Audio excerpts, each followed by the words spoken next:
സംസ്ഥാനത്തെ 2 നിയമസഭാ മണ്ഡലങ്ങളിലേക്കുള്ള ഉപതെരഞ്ഞെടുപ്പ് നവംബറിൽ നടത്താൻ കേന്ദ്ര തെരഞ്ഞെടുപ്പ് കമ്മീഷന്റെ തീരുമാനം. കോവിഡ് പ്രോട്ടോകോൾ പാലിച്ചായിരിക്കും തെരഞ്ഞെടുപ്പ് നടത്തുക. ചവറ, കുട്ടനാട് മണ്ഡലങ്ങളാണ് ഉപതെരഞ്ഞെടുപ്പ് നടക്കാനിരിക്കുന്നത്. ബീഹാർ നിയമസഭാ തെരഞ്ഞെടുപ്പിനൊപ്പം രാജ്യത്തെ 65 മണ്ഡലങ്ങളിലെ ഉപതെരഞ്ഞെടുപ്പുകളും നടത്താൻ ദില്ലിയിൽ ചേർന്ന കേന്ദ്ര തെരഞ്ഞെടുപ്പ് കമ്മീഷന്റെ യോഗത്തിലാണ് തീരുമാനിച്ചത്. ഇതിന്റെ അടിസ്ഥാനത്തിൽ ചവറ, കുട്ടനാട് ഉപതെരഞ്ഞെടുപ്പുകൾ നവംബർ 29 മുൻപ് നടക്കും. കോവിഡ് പ്രോട്ടോകോൾ പാലിച്ചാകും തെരഞ്ഞെടുപ്പ് നടക്കുക. തെരഞ്ഞെടുപ്പ് നടത്തുന്നതിന് ബുദ്ധിമുട്ടുകളുണ്ടെങ്കിലും കേന്ദ്ര തെരഞ്ഞെടുപ്പ് കമ്മീഷന്റെ തീരുമാനമനുസരിക്കാൻ ബാധ്യസ്ഥരാണെന്ന് സംസ്ഥാനത്തെ മുഖ്യ തെരഞ്ഞെടുപ്പ് ഓഫീസർ ടിക്കാറാം മീണ പറഞ്ഞു. ഇപ്പോൾ ഗൈഡ് ലൈൻസ് എല്ലാം വന്നിട്ടുണ്ട്. ഇലക്ഷൻ കമ്മീഷന്റെ വളരെ വിശദമായിട്ടുള്ള ഗൈഡ് ലൈൻ നമുക്ക് കിട്ടിയിട്ടുണ്ട്. അതനുസരിച്ച് കുറച്ച് ഈ തയ്യാറെടുപ്പുകൾ ചെയ്യുമ്പോൾ അത് ചില പ്രായോഗികമായിട്ടുള്ള ബുദ്ധിമുട്ടുകൾ ഉണ്ടാവും എല്ലാവർക്കും, രാഷ്ട്രീയ പാർട്ടികൾക്കും ഉദ്യോഗസ്ഥന്മാർക്കും എല്ലാവർക്കും. പക്ഷെ ചെയ്യാതിരിക്കാൻ പറ്റത്തില്ല. അത് പാലിച്ചുകൊണ്ട് അതിന്റെ പരിമിതികൾക്ക് ഉള്ളിൽ നിന്നുകൊണ്ട് നമുക്ക് എല്ലാ കാര്യങ്ങളും ചെയ്യാം, ഭംഗിയായിട്ട് ചെയ്യാം. പ്രശ്നമില്ല. MLA-മാരായിരുന്ന N. വിജയൻപിള്ള, തോമസ് ചാണ്ടി എന്നിവരുടെ മരണത്തെ തുടർന്നാണ് ചവറയിലും കുട്ടനാട്ടിലും ഉപതെരഞ്ഞെടുപ്പ് ആസന്നമായത്. സ്ഥാനാർത്ഥി നിർണയ ചർച്ചകളിലേക്കുൾപ്പെടെ കടന്നെങ്കിലും കോവിഡ് വ്യാപനം വന്നതോടെ പാർട്ടികൾ തെരഞ്ഞെടുപ്പ് ഒരുക്കങ്ങൾ ഉപേക്ഷിച്ചു. സംസ്ഥാനത്തെ സാഹചര്യം തെരഞ്ഞെടുപ്പിന് അനുകൂലമല്ലെന്ന് ചൂണ്ടിക്കാട്ടി തെരഞ്ഞെടുപ്പ് ഓഫീസർ 2 തവണ കേന്ദ്ര തെരഞ്ഞെടുപ്പ് കമ്മീഷന് റിപ്പോർട്ട് നൽകുകയും ചെയ്തിരുന്നു. എന്നാൽ നവംബർ 29 മുൻപ് ബീഹാർ നിയമസഭാ തെരഞ്ഞെടുപ്പ് അനിവാര്യമായതിനാൽ അതിനൊപ്പം ഉപതെരഞ്ഞെടുപ്പുകൾ കൂടി നടത്താൻ തീരുമാനിച്ചതായി തെരഞ്ഞെടുപ്പ് കമ്മീഷൻ വാർത്താക്കുറിപ്പിലൂടെ വ്യക്തമാക്കി. ഭരണകക്ഷിയായ LDF-ന്റെ സിറ്റിംഗ് സീറ്റുകളിലാണ് തെരഞ്ഞെടുപ്പ് നടക്കുന്നത്. നിലവിലെ സാഹചര്യത്തിൽ അതീവ രാഷ്ട്രീയ പ്രാധാന്യമുള്ള പോരാട്ടമായി മാറുകയാണ് ഉപതെരഞ്ഞെടുപ്പുകൾ. അടുത്ത വർഷം നടക്കുന്ന നിയമസഭാ തെരഞ്ഞെടുപ്പിന് മുൻപുള്ള സെമി ഫൈനലായിട്ടാണ് ഉപതെരഞ്ഞെടുപ്പിനെ വിലയിരുത്തുന്നത്. റിപ്പോർട്ടർ, തിരുവനന്തപുരം. ജോസ് കെ മാണി വിഭാഗത്തെ LDF-ലേക്ക് സ്വാഗതം ചെയ്ത് CPM. UDF വിട്ടുവന്നാൽ തെരുവിലാകില്ലെന്നും പരസ്യ വാഗ്ദാനം. CPM സംസ്ഥാന സെക്രട്ടേറിയറ്റ് യോഗ തീരുമാനങ്ങൾ വിശദീകരിച്ചുകൊണ്ട് നടത്തിയ വാർത്താ സമ്മേളനത്തിലാണ് കോടിയേരി ബാലകൃഷ്ണന്റെ പ്രഖ്യാപനം. ഇപ്പോൾ ജോസ് കെ മാണിക്ക് ചിഹ്നം കിട്ടിയപ്പോൾ, അവരാണ് പാർട്ടിയെന്ന് ഇലക്ഷൻ കമ്മീഷൻ അംഗീകരിച്ചപ്പോൾ ഇപ്പോൾ അവരുടെ പിന്നാലെ നടക്കുകയാണ്. പക്ഷേ PJ ജോസഫ് പറഞ്ഞിട്ടുണ്ട്, ജോസ് കെ മാണിക്ക് ഒരു കാരണവശാലും വാതിൽ തുറന്നു കൊടുക്കാൻ പോകുന്നില്ല. ഈ രണ്ടാളെ ഒന്നിച്ചിട്ട് UDF പോവില്ല എന്ന കാര്യം ഇതോടുകൂടി വ്യക്തമായിരിക്കുകയാണ്. ഏതായാലും ജോസ് കെ മാണിയുടെ നിലപാട് സ്വീകരിക്കട്ടെ. ജോസ് കെ മാണി നിലപാട് സ്വീകരിച്ചതിന് ശേഷം ഞങ്ങൾ ആ കാര്യം സംബന്ധിച്ച് ചർച്ച ചെയ്യും. ജോസ് കെ മാണിയോട് നിഷേധാത്മകമായ നിലപാടല്ല ഞങ്ങൾക്കുള്ളത്, സൗഹാർദ്ദപരമായ നിലപാട് തന്നെ ഞങ്ങൾ സ്വീകരിക്കും. ഏതായാലും ജോസ് കെ മാണി UDF വിട്ടാൽ അദ്ദേഹം തെരുവിലായി പോകില്ല എന്ന കാര്യത്തിൽ സംശയമില്ല. അവർ നിലപാട് സ്വീകരിക്കട്ടെ. ഇപ്പോൾ UDF-നെതിരായിട്ട് നേരത്തെ അവർ നിലപാടെടുത്തു. ഇനി ഇപ്പോൾ ഈ പുതിയ പശ്ചാത്തലത്തിൽ ജോസ് കെ മാണി എന്ത് നിലപാടെടുക്കും അത് പരിശോധിച്ചുകൊണ്ട് ജോസ് കെ മാണിയോടുള്ള സമീപനം ഞങ്ങൾ തീരുമാനിക്കും. അത് ഇപ്പോൾ പഴയതിൽ നിന്ന് വ്യത്യസ്തമായൊരു പുതിയ ഡെവലപ്മെൻറ്റ് വന്നല്ലോ. അവർ നിയമസഭക്കകത്ത് UDF-ന് വോട്ട് ചെയ്തില്ല. അതൊരു പുതിയ മാറ്റമാണ്. അവർ UDF വിരുദ്ധ നിലപാടെടുത്തു എന്നതിൻ്റെ പരസ്യമായിട്ടുള്ള തെളിവാണ്. അവിശ്വാസ പ്രമേയത്തിന് അനുകൂലമായി വോട്ട് ചെയ്തില്ല എന്നുള്ള ജോസ് കെ മാണിയുടെ സമീപനം. ഈ സമീപനം സ്വാഗതാർഹമാണ്. അവരൊരു പടി കൂടി UDF വിരുദ്ധ നിലപാട് സ്വീകരിച്ചു എന്ന് തന്നെയാണ് അത് വ്യക്തമാക്കുന്നത്. അതുകൊണ്ട് ഇനി അവർ സ്വീകരിക്കുന്ന രാഷ്ട്രീയ നിലപാട് കൂടി നോക്കിക്കൊണ്ട് ഞങ്ങൾ ഈ സ്ഥിതിഗതികളെ UDF-നെ ദുർബലപ്പെടുത്തുന്നതിന് BJP-ക്കെതിരായിട്ടും ഫലപ്രദമായി ഉപയോഗിക്കാൻ എങ്ങനെ സാധിക്കും എന്നതിനെക്കുറിച്ച് ഞങ്ങൾ LDF ആലോചിക്കും. ഏതായാലും ജോസ് കെ മാണി UDF വിരുദ്ധ നിലപാടെടുക്കുന്നത് കൊണ്ട്, BJP-ക്കെതിരായൊരു നിലപാടെടുക്കുന്നതുകൊണ്ട് അദ്ദേഹം വഴിയാധാരമായി പോവില്ല എന്ന കാര്യത്തിൽ യാതൊരു സംശയവുമില്ല. രാഷ്ട്രീയ നിലപാടെടുക്കട്ടെ. ആ രാഷ്ട്രീയ നിലപാടിൻ്റെ ഭാഗമായി അദ്ദേഹത്തോടുള്ള സമീപനം ഞങ്ങൾ ചർച്ച ചെയ്ത് തീരുമാനിക്കും. വിഷയത്തിൽ നമ്മോടൊപ്പം ആനത്തലവട്ടം ആനന്ദൻ, ആന്റണി രാജു, PJ സൂര്യ, BJP വക്താവ്, P. സലിം, KPCC സെക്രട്ടറി, വിവിധ രാഷ്ട്രീയ പാർട്ടികളുടെ പ്രതിനിധികളെ വേറെയും ചർച്ചയിൽ പ്രതീക്ഷിക്കുന്നു. ആദ്യം ശ്രീ ആനത്തലവട്ടം ആനന്ദൻ, ഈ തെരുവിലാകില്ല, നിഷേധാത്മക നിലപാടില്ല, വഴിയാധാരമാകില്ല എന്നൊക്കെ പറഞ്ഞ എന്താ അർത്ഥം? അർത്ഥം വ്യക്തമല്ലേ? UDF-ൽ നിന്ന ഒരു കക്ഷി ആ UDF കൊള്ളൂല എന്ന് പറഞ്ഞ് അത് വിട്ടുവരാൻ തയ്യാറായാൽ, അവരിപ്പുറത്ത് ഇടതുപക്ഷ മുന്നണിയുമായി സഹകരിക്കാൻ താല്പര്യം പ്രകടിപ്പിച്ചാൽ ഇടതുപക്ഷ മുന്നണി അത് ചർച്ച ചെയ്ത് അവർ സ്വാഗതം ചെയ്യുന്ന ഒരു നിലപാട് സ്വീകരിക്കും എന്നാണ് കോടിയേരി പറഞ്ഞത്.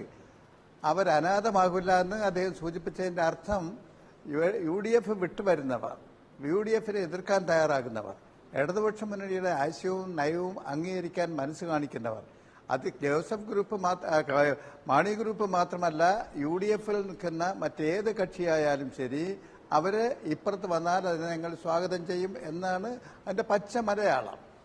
അത് തന്നെയാണ് കോടിയേരി ബാലകൃഷ്ണൻ പറഞ്ഞത്. UDF-നെ ദുർബലപ്പെടുത്തണം. UDF ഇനി ഒരിക്കലും ഈ കേരളത്തിൽ അധികാരത്തിൽ വരാൻ പാടില്ല. അവർ സ്വീകരിച്ചു വരുന്ന ജനദ്രോഹ രാജ്യദ്രോഹ നയങ്ങൾ മനസ്സിലാക്കിയ ജനങ്ങൾ അതാണ് ആഗ്രഹിക്കുന്നത്. അവർക്ക് പിന്തുണ നൽകുന്ന ആൾക്കാർ അത് മനസ്സിലായിക്കൊണ്ട് തന്നെ നിന്നവർ അവരുടെ പാളയത്തിൽ നിന്ന് വിട്ടുകയാണ്. ആ വിട്ടു വരുന്നവർ അനാഥരാകില്ല. അവരവരുടെ നിലപാട് ഇപ്പുറത്ത് ഇടതുപക്ഷ മുന്നണിയുമായി സഹകരിക്കാനാണ് മനസ്സ് കാണിക്കുന്നതെങ്കിൽ അവരെ ഞങ്ങൾ സ്വാഗതം ചെയ്യും ഇടതുപക്ഷ മുന്നണി എന്ന് തന്നെയാണ് പറഞ്ഞത്. അവരങ്ങനെ ഒരു നിലപാട് സ്വീകരിച്ചാൽ ഇടതുപക്ഷ മുന്നണി ചർച്ച ചെയ്തൊരു തീരുമാനം. അടുപ്പിച്ച് പറയാൻ എന്താണ് ഒരു പ്രത്യേക സാഹചര്യം ശ്രീ ആനത്തലവട്ടം ആനന്ദൻ? സാധാരണഗതിയിൽ അവരൊരു നിലപാടെടുക്കട്ടെ, എന്നിട്ട് ഞങ്ങൾ പറയാം എന്നൊക്കെയല്ലേ പറയുക. ഇത് നിങ്ങൾ കുറെ കൂടി കടുപ്പിച്ച് തെരുവിലാകില്ല, നിഷേധാത്മക നിലപാടില്ല, വഴിയാധാരമാകില്ല എന്ന് വെച്ചാൽ ഞങ്ങൾ എടുക്കുന്നല്ലേ അത് അതിന്റെ അർത്ഥം? അല്ല, അതിന്റെ എങ്ങനെ വേണോ വ്യാഖ്യാനിക്കാം. ആ വ്യാഖ്യാനത്തിന് ഞങ്ങൾ എതിരല്ല. ഇപ്പോൾ ഇവരെ ജോസഫിന് ചിഹ്നം കിട്ടി കഴിഞ്ഞപ്പോൾ എന്തിനാണ് കോൺഗ്രസ് ഇപ്പോഴും പുറത്താക്കിയവരെ തിരിച്ചെടുക്കാൻ കരുതി നടക്കുന്നത്? എന്തിനാണ് രമേശ് ചെന്നിത്തല കുഞ്ഞാലിക്കുട്ടിയെ പോയി സ്വാധീനിക്കുന്നത്? ജോസുമായിട്ടൊന്ന് സംസാരിച്ച് നമ്മുടെ മുന്നണിയിലേക്ക് കൊണ്ടുവരണമെന്ന് പറയുന്നത്? ആ അത്യാർത്ഥി എന്താണ് അവരിപ്പോൾ കാണിക്കുക? ജോസഫ് ഇപ്പോഴും പറയുകയാണ് എടുത്താൽ ഞങ്ങൾ നിൽക്കില്ല എന്ന് പറഞ്ഞിട്ടും ജോസഫ് പോയാലും വേണ്ടില്ല, മാണി വേണം, ജോസ് വേണം എന്നുള്ള ആഗ്രഹം UDF-ന് വരാൻ എന്താ കാര്യം? രമേശ് ചെന്നിത്തലയ്ക്ക് വരാൻ എന്താ കാര്യം? കുഞ്ഞാലിക്കുട്ടി എന്തിനാ ഇപ്പൊ മധ്യസ്ഥനാകുന്നത്? കോൺഗ്രസിന്റെ UDF-ന്റെ നേതാവ് ഇപ്പൊ കുഞ്ഞാലിക്കുട്ടിയായോ? സൂപ്പർ മുഖ്യമന്ത്രി ആകാനാണോ? എന്താണ് അതിന്റെ അർത്ഥം? ചവറയിലും കുട്ടനാടും നിയമസഭാ ഉപതെരഞ്ഞെടുപ്പ് പ്രഖ്യാപിച്ചപ്പോൾ LDF പേടിച്ചു പോയോ? പ്രത്യേകിച്ച് കുട്ടനാട് കേരള കോൺഗ്രസിന് നല്ല പങ്കാളിത്തമുള്ള മണ്ഡലമാണ്. അവിടെയൊക്കെ ജയിക്കാൻ വേണ്ടിയിട്ടാണോ ഈ കടുംവെട്ട്? ഇടതുപക്ഷ മുന്നണിയെ കുറിച്ച് അറിയുന്ന ഒരാളും ഒരു ഉപതെരഞ്ഞെടുപ്പ് പ്രഖ്യാപിച്ചാൽ പേടിപ്പിക്കുന്ന മുന്നണിയാണെന്ന് ഇതുവരെ പറഞ്ഞിട്ടില്ല. അങ്ങനെ ഒരു തെറ്റിദ്ധാരണയും അവർക്കുണ്ടാവില്ല. ഏത് നിമിഷം എപ്പോൾ തെരഞ്ഞെടുപ്പ് പ്രഖ്യാപിച്ചാലും അതിനെ നേരിടാനുള്ള കരുത്ത് ഇടതുപക്ഷ മുന്നണിക്കുണ്ട്. അത് ചവറയായാലും കൊള്ളാം, കുട്ടനാടായാലും കൊള്ളാം. പാലായിലെ തെരഞ്ഞെടുപ്പ് നമ്മൾ നേരിട്ടില്ലേ? 50 വർഷമായി ശ്രീ മാണി UDF-കാരുടെ കയ്യിലിരുന്നതല്ലേ? ഞങ്ങൾക്ക് വല്ല ഭയപ്പാടും ഉണ്ടായിരുന്നു. ഈ നിയമസഭാ ഉപതെരഞ്ഞെടുപ്പുകൾ പാല കിട്ടിയ ഊട്ടി പൊട്ടിയ ചട്ടി എന്ന് മാത്രമേ ഉള്ളൂ. പക്ഷെ ഇത് രണ്ടും ഭരണമുന്നണി 2016 ജയിച്ച മണ്ഡലങ്ങളാണ്. തോറ്റാൽ പിന്നെ 3-4 മാസങ്ങൾക്കുള്ളിൽ വരാനിരിക്കുന്ന പൊതു തെരഞ്ഞെടുപ്പിനെ അത് വാദിക്കുമെന്ന് അറിയാവുന്ന പാർട്ടിയാണ് CPM. അല്ല, 2016 മാത്രം UDF ജയിച്ച മണ്ഡലം, LDF ജയിച്ച മണ്ഡലമായിരുന്നല്ലോ കുട്ടനാടും ചവറയും. പാലായും 2016 മാത്രം UDF ജയിച്ചായിരുന്നില്ലല്ലോ, 50 വർഷമായി ജയിക്കുന്നായിരുന്നില്ലേ? ഇവിടെ UDF-ന് സ്വാധീനമുണ്ടായിരുന്ന മണ്ഡലം തന്നെയാണ് കുട്ടനാട്, തന്നെയാണ് ചവറ. പക്ഷെ ജനങ്ങൾ മാറിക്കൊണ്ടിരിക്കുമെന്നുള്ള മാറ്റം നിങ്ങൾ കാണാത്തത് എന്താ? ആ മാറ്റത്തിന്റെ സൂചനയാണ് ചവറയിലും കുട്ടനാടും ഞങ്ങൾ ജയിക്കാനിപ്പയുടെ ഇടതുപക്ഷമാണ് ജയിക്കാനിടയായത്. ആ മാറ്റത്തിൽ ഒരു പോറലും വരാതെ ഇപ്പോഴും തെരഞ്ഞെടുപ്പ് നടന്നാൽ ആ 2 മണ്ഡലങ്ങളും ഞങ്ങൾ ജയിക്കുമെന്നുള്ളതിന് ഉറപ്പ് ഞങ്ങൾക്കൊരാശങ്കയില്ല. അല്ല, ഈ പറയുന്ന നിലപാട് ഇന്നിപ്പോൾ കോടിയേരി ബാലകൃഷ്ണൻ വഴിയിൽ നിന്നൊരു സൗണ്ട് ബൈറ്റ് കൊടുത്തതല്ല. ഇന്ന് സംസ്ഥാന സെക്രട്ടേറിയറ്റ് യോഗത്തിന് ശേഷം കോടിയേരി ബാലകൃഷ്ണൻ അതിൻ്റെ തീരുമാനങ്ങൾ വിശദീകരിച്ചുകൊണ്ടാണ് വഴിയാധാരമാകില്ല, തെരുവിലാകില്ല, നിഷേധാത്മക നിലപാടില്ല എന്ന നിലപാടെടുത്തത്. താങ്കൾ അല്പം മുമ്പ് പറയുകയുണ്ടായി UDF-ൽ നിന്ന് വരുന്നവർക്കെല്ലാം ബാധകമാണെന്ന്. മുസ്ലിം ലീഗിനും ബാധകമാണോ? അത് വരട്ടെ, അവരുടെ അഭിപ്രായം വരട്ടെ. കോടിയേരി പറഞ്ഞല്ലോ, ജോസിന്റെ മാണി ജോസ് പറയട്ടെ, ഒരു നിലപാട് പറയട്ടെ. നിലപാട് പറയുമ്പോൾ ആലോചിക്കാം. അതുപോലെ മുസ്ലിം ലീഗ് ഒരു നിലപാട് പറയട്ടെ, നിലപാട് പറയുമ്പോൾ ആലോചിക്കാം. അല്ലല്ല, ജോസിന്റെ കാര്യത്തിനകത്ത് നിലപാട് പറയുമ്പോൾ ആലോചിക്കാമെന്നുള്ളതല്ല CPM-ന്റെ നിലപാട്. ജോസിന്റെ കാര്യത്തിൽ ജോസ് UDF-ൽ നിന്ന് വിട്ടുവന്നാൽ വഴിയാധാരമാകില്ല എന്നാണ് പറഞ്ഞിരിക്കുന്നത്. അതേ നിലപാട് നിങ്ങൾക്ക് മുസ്ലിം ലീഗിനോട് ഉണ്ടോ? അത് നികേഷ് കോടിയേരി പറഞ്ഞ ആദ്യത്തെ വാചകത്തെ വിട്ടുകളഞ്ഞിട്ട് രണ്ടാമത്തെ വാചകം എടുക്കുകയാണ്. ജോസ് ഒരു നിലപാട് പറയട്ടെ. ജോസ് ഒരു നിലപാട് പറഞ്ഞ് അവിടം വിട്ടുവരാനാണ് താല്പര്യമെങ്കിൽ അനാഥമാകില്ല. ജോസ് ഒരു നിലപാടെടുക്കണമെന്ന് പറഞ്ഞു. അക്കാര്യം വിട്ടിട്ട് ചർച്ച ചെയ്താലൊക്കില്ല.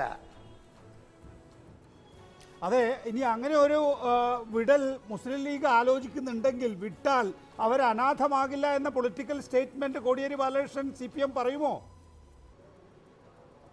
അല്ല, അത് ഞാനൊരു പൊതു നിലപാടാണ് പറഞ്ഞത്. BJPയും കോൺഗ്രസുമാണ് ഞങ്ങളുടെ മുഖ്യമായ എതിരാളികൾ. ആ UDF കോൺഗ്രസ് ഉൾക്കൊള്ളുന്ന UDFനകത്ത് നിൽക്കുന്ന പല പാർട്ടികൾക്കും ഇന്നത്തെ സാഹചര്യത്തിൽ ഈ കോൺഗ്രസിന്റെ കൂടെ നിന്നാൽ രക്ഷപ്പെടാൻ കഴിയില്ലെന്നുള്ളൊരു ധാരണ ഉണ്ടായിട്ടുണ്ട്. കോൺഗ്രസ് ഓരോ ദിവസവും ദുർബലമായി വരികയാണ്. ഇന്ത്യയിലാണെങ്കിൽ അത് ഇത്രയേറെ നാശം വന്നൊരു കാലഘട്ടം ഉണ്ടായിട്ടില്ല. അവരെ ആശ്രയിച്ചാണ്. മടലി പിടിച്ചവന്റെ കാലിൽ പിടിച്ചാൽ മടലി താഴെ ഇളകിപ്പോയാൽ കാലിൽ പിടിക്കുന്നവന് രണ്ടും താഴെ വീണുപോകും. ആ ആശങ്ക UDF നിൽക്കുന്ന കക്ഷികൾക്ക് ഇപ്പോൾ ഉണ്ട്.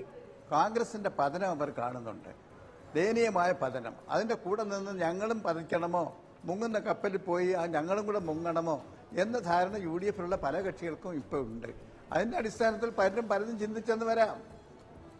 അങ്ങനെ വരട്ടെ. അങ്ങനെ ചിന്തിക്കുമ്പോൾ അവരൊരു നിലപാട് സ്വീകരിച്ചാൽ ആ സ്വീകരിക്കുന്ന അവസരത്തിൽ LDFനെ സംബന്ധിച്ചിടത്തോളം ഞങ്ങൾ ചർച്ച ചെയ്തൊരു നിലപാടെടുക്കും. പേടിയുള്ളവരല്ല എൻ്റെ ചുറ്റും വന്ന് നിന്നോളൂ എന്നാണ് തോന്നുന്നു. ശ്രീ ആനത്തലവട്ടം ആനന്ദൻ, താങ്കൾ പറയുന്നത് കേൾക്കുമ്പോൾ എനിക്ക് മനസ്സിലാവുന്നത്. ദയവായി തുടരുക. ശ്രീ ആന്റണി രാജു, കഴിഞ്ഞ ദിവസം PJ ജോസഫ് UDFിൻ്റെ ഘടകകക്ഷി നേതാക്കളെ എല്ലാം കണ്ട് ജോസ് കെ മാണി വിഭാഗവുമായി വീണ്ടും ചർച്ച നടത്താനാണ് ഒരുങ്ങുന്നതെങ്കിൽ ഞങ്ങൾ ഇവിടെ ഉണ്ടാകില്ല, ഞങ്ങൾ പൊടിയും തട്ടി പോകും എന്ന് പറഞ്ഞ് ഒരു ദിവസം പിന്നിടുന്നതിന് മുമ്പ് കോടിയേരി ബാലകൃഷ്ണൻ ഇതാ വെടിപൊട്ടിച്ചിരിക്കുന്നു, അവർ അനാഥമാകില്ല എന്നുള്ളത്. UDFിനെ സംബന്ധിച്ചിടത്തോളവും LDFിനെ സംബന്ധിച്ചിടത്തോളവും ഏത് ഗ്രൂപ്പിനെയാണ് നമ്മൾ എടുക്കുന്നത് എന്നെ സംബന്ധിച്ചൊരു വ്യക്തത ഉണ്ടോ ഇപ്പോൾ? അല്ല, ഇവിടെ ബഹുമാനായ ശ്രീ കോടിയേരി ബാലകൃഷ്ണനും ബഹുമാനപ്പെട്ട എൻ്റെ സ്നേഹിതൻ ശ്രീ ആനത്തലവട്ടം ആനന്ദനും ഒക്കെ പറഞ്ഞതിൽ നിന്ന് ഒരു കാര്യം വളരെ വ്യക്തമാണ്. ഈ കുട്ടനാട് ഉപതെരഞ്ഞെടുപ്പിന് ശേഷം, പ്രഖ്യാപനത്തിന് ശേഷം മാത്രമല്ല, അതിന് വളരെ നാളുകൾ മുമ്പ് തന്നെ LDFിന്റെ കൺവീനറും ഈ ചാനലിലൂടെയും ഒക്കെ വ്യക്തമാക്കിയിട്ടുണ്ട്. കേരള കോൺഗ്രസ് UDF വിട്ടുവരുന്ന കക്ഷികൾ രാഷ്ട്രീയ നിലപാട് സ്വീകരിച്ചാൽ അത് ഇടതുപക്ഷത്തിനായിട്ട് വേണ്ടി ചർച്ച ചെയ്ത് അവരുടെ കാര്യത്തിൽ അനുഭാവമായ തീരുമാനം കൈക്കൊള്ളുമെന്നുള്ളത് ഇന്ന് ശ്രീ കോടിയേരി ബാലകൃഷ്ണൻ പറഞ്ഞ അഭിപ്രായമായി കണക്കാക്കണ്ട. വളരെ നാളുകളായി പ്രത്യേകിച്ച് കേരള കോൺഗ്രസ് വിഭാഗങ്ങളിൽ ഉണ്ടായിട്ടുള്ള ഭിന്നതയ്ക്ക് ശേഷം ജോസ് കെ മാണി വിഭാഗം UDF വിട്ട് പുറത്തിറങ്ങിയതിനു ശേഷം പല പ്രാവശ്യവും മാധ്യമ സുഹൃത്തുക്കള് ഇടതുപക്ഷ നേതാക്കന്മാരോട് ചോദിക്കുമ്പോഴെല്ലാം പറഞ്ഞത് ഇതേ അഭിപ്രായം തന്നെയാണ്, ഇതേ സൂചനകൾ തന്നെ നൽകിയാണ്. ഇന്ന് ബഹുമാനപ്പെട്ട ശ്രീ ആനത്തലവട്ടം ആനന്ദൻ ഒരു പടി കൂടി മുന്നോട്ട് കടന്ന് കോൺഗ്രസും BJPയും ഒഴിച്ചിട്ടുള്ള അങ്ങ് മുസ്ലിം ലീഗിനെ കുറിച്ച് ചോദിച്ചപ്പോൾ അദ്ദേഹം പറഞ്ഞത് വളരെ ഒരുപക്ഷെ വളരെ ഏറ്റവും ശ്രദ്ധേയമായ ഒരു അഭിപ്രായ പ്രകടനമാണ്. ഞങ്ങളുടെ മുഖ്യ ശത്രു കോൺഗ്രസും BJPയുമാണ്. അവരെ പരാജയപ്പെടുത്താൻ ആ ഇരു പാർട്ടികളുമായി രാഷ്ട്രീയ ബന്ധം ഉപേക്ഷിച്ചുകൊണ്ട് ഇടതുപക്ഷ മുന്നണിയുമായി രാഷ്ട്രീയ സഖ്യം ഉണ്ടാക്കാൻ, അതിന്റെ നയങ്ങളുമായി യോജിക്കാൻ തയ്യാറാകുന്ന ഏത് പാർട്ടിയും ഞങ്ങൾ പരിഗണിക്കുമെന്ന് ശ്രീ ആനത്തലവട്ടം ആനന്ദൻ, അദ്ദേഹം പാർട്ടിയുടെ സംസ്ഥാന സെക്രട്ടറി മെമ്പറാണ്. അങ്ങയുടെ സ്പെസിഫിക് ലീഗിനെ കുറിച്ചുള്ള ചോദ്യത്തിന് പോലും അദ്ദേഹം അങ്ങനെ പറയണമെങ്കിൽ അതിന്റെ അർത്ഥം കേരളത്തിന്റെ വരുന്ന BJP രാഷ്ട്രീയത്തെ തടയിടാൻ, കോൺഗ്രസിന്റെ രാഷ്ട്രീയത്തെ തടയിടാൻ ഇവിടെ ശത്രു ബാക്കി രാഷ്ട്രീയ സാഹചര്യം കേരളത്തിൽ വന്നിരിക്കുന്നു. ശരി, അത് വളരെ പ്രധാനപ്പെട്ട പോയിന്റാണ് ശ്രീ ആന്റണി രാജു. താങ്കൾ സൂചിപ്പിച്ചതുപോലെ BJPയെയും കോൺഗ്രസിനെയും പ്രതിരോധിക്കുന്നതിന് വേണ്ടി ഇടതുപക്ഷം ഈ രണ്ടു പാർട്ടികളിലും ഉൾപ്പെടാത്ത മറ്റേതൊരു സംവിധാനത്തെയും സ്വീകരിക്കും എന്നുള്ള നിലപാടിലേക്ക് വന്നിരിക്കുന്നു എന്നുള്ളതാണ്. ഞാൻ ഒരിക്കൽ കൂടി പറയുന്നു, ഇന്ന് കോടിയേരി ബാലകൃഷ്ണൻ ഇങ്ങനെ ഒരു നിലപാട് എടുത്തത് CPMന്റെ സംസ്ഥാന സെക്രട്ടേറിയറ്റ് യോഗത്തിന് ശേഷമാണ്. അതിനുശേഷം തന്നെയാണ് സംസ്ഥാന സെക്രട്ടേറിയറ്റ് അംഗമായ ആനത്തലവട്ടം ആനന്ദൻ ഇപ്പോൾ ഈ നിലപാടെടുക്കുന്നതും. ശ്രീ സലിം, നോക്കൂ, ജോസ് കെ മാണിയോട് വർദ്ധിത വീര്യത്തോടു കൂടി ഒരു കോംപ്രമൈസ് ഫോർമുല സെറ്റ് ചെയ്യുന്ന സമയത്താണ് അവരെ LDF റാഞ്ചി കൊണ്ടുപോകാൻ ഒരുങ്ങുന്നത്. യഥാർത്ഥത്തിൽ താങ്കൾക്ക് കോട്ടയം മേഖലയിൽ പ്രവർത്തിക്കുന്ന നേതാക്കന്മാരാണല്ലോ. ഈ ജോസ് കെ മാണിയാണോ PJ ജോസഫ് ആണോ നമുക്ക് വേണ്ടത്, UDFന് വേണ്ടത് എന്നെ സംബന്ധിച്ചൊരു വ്യക്തത മുന്നണിയിൽ ഉണ്ടോ, അല്ലെങ്കിൽ കോൺഗ്രസിന്റെ കോട്ടയം നേതാക്കളിൽ ഉണ്ടോ?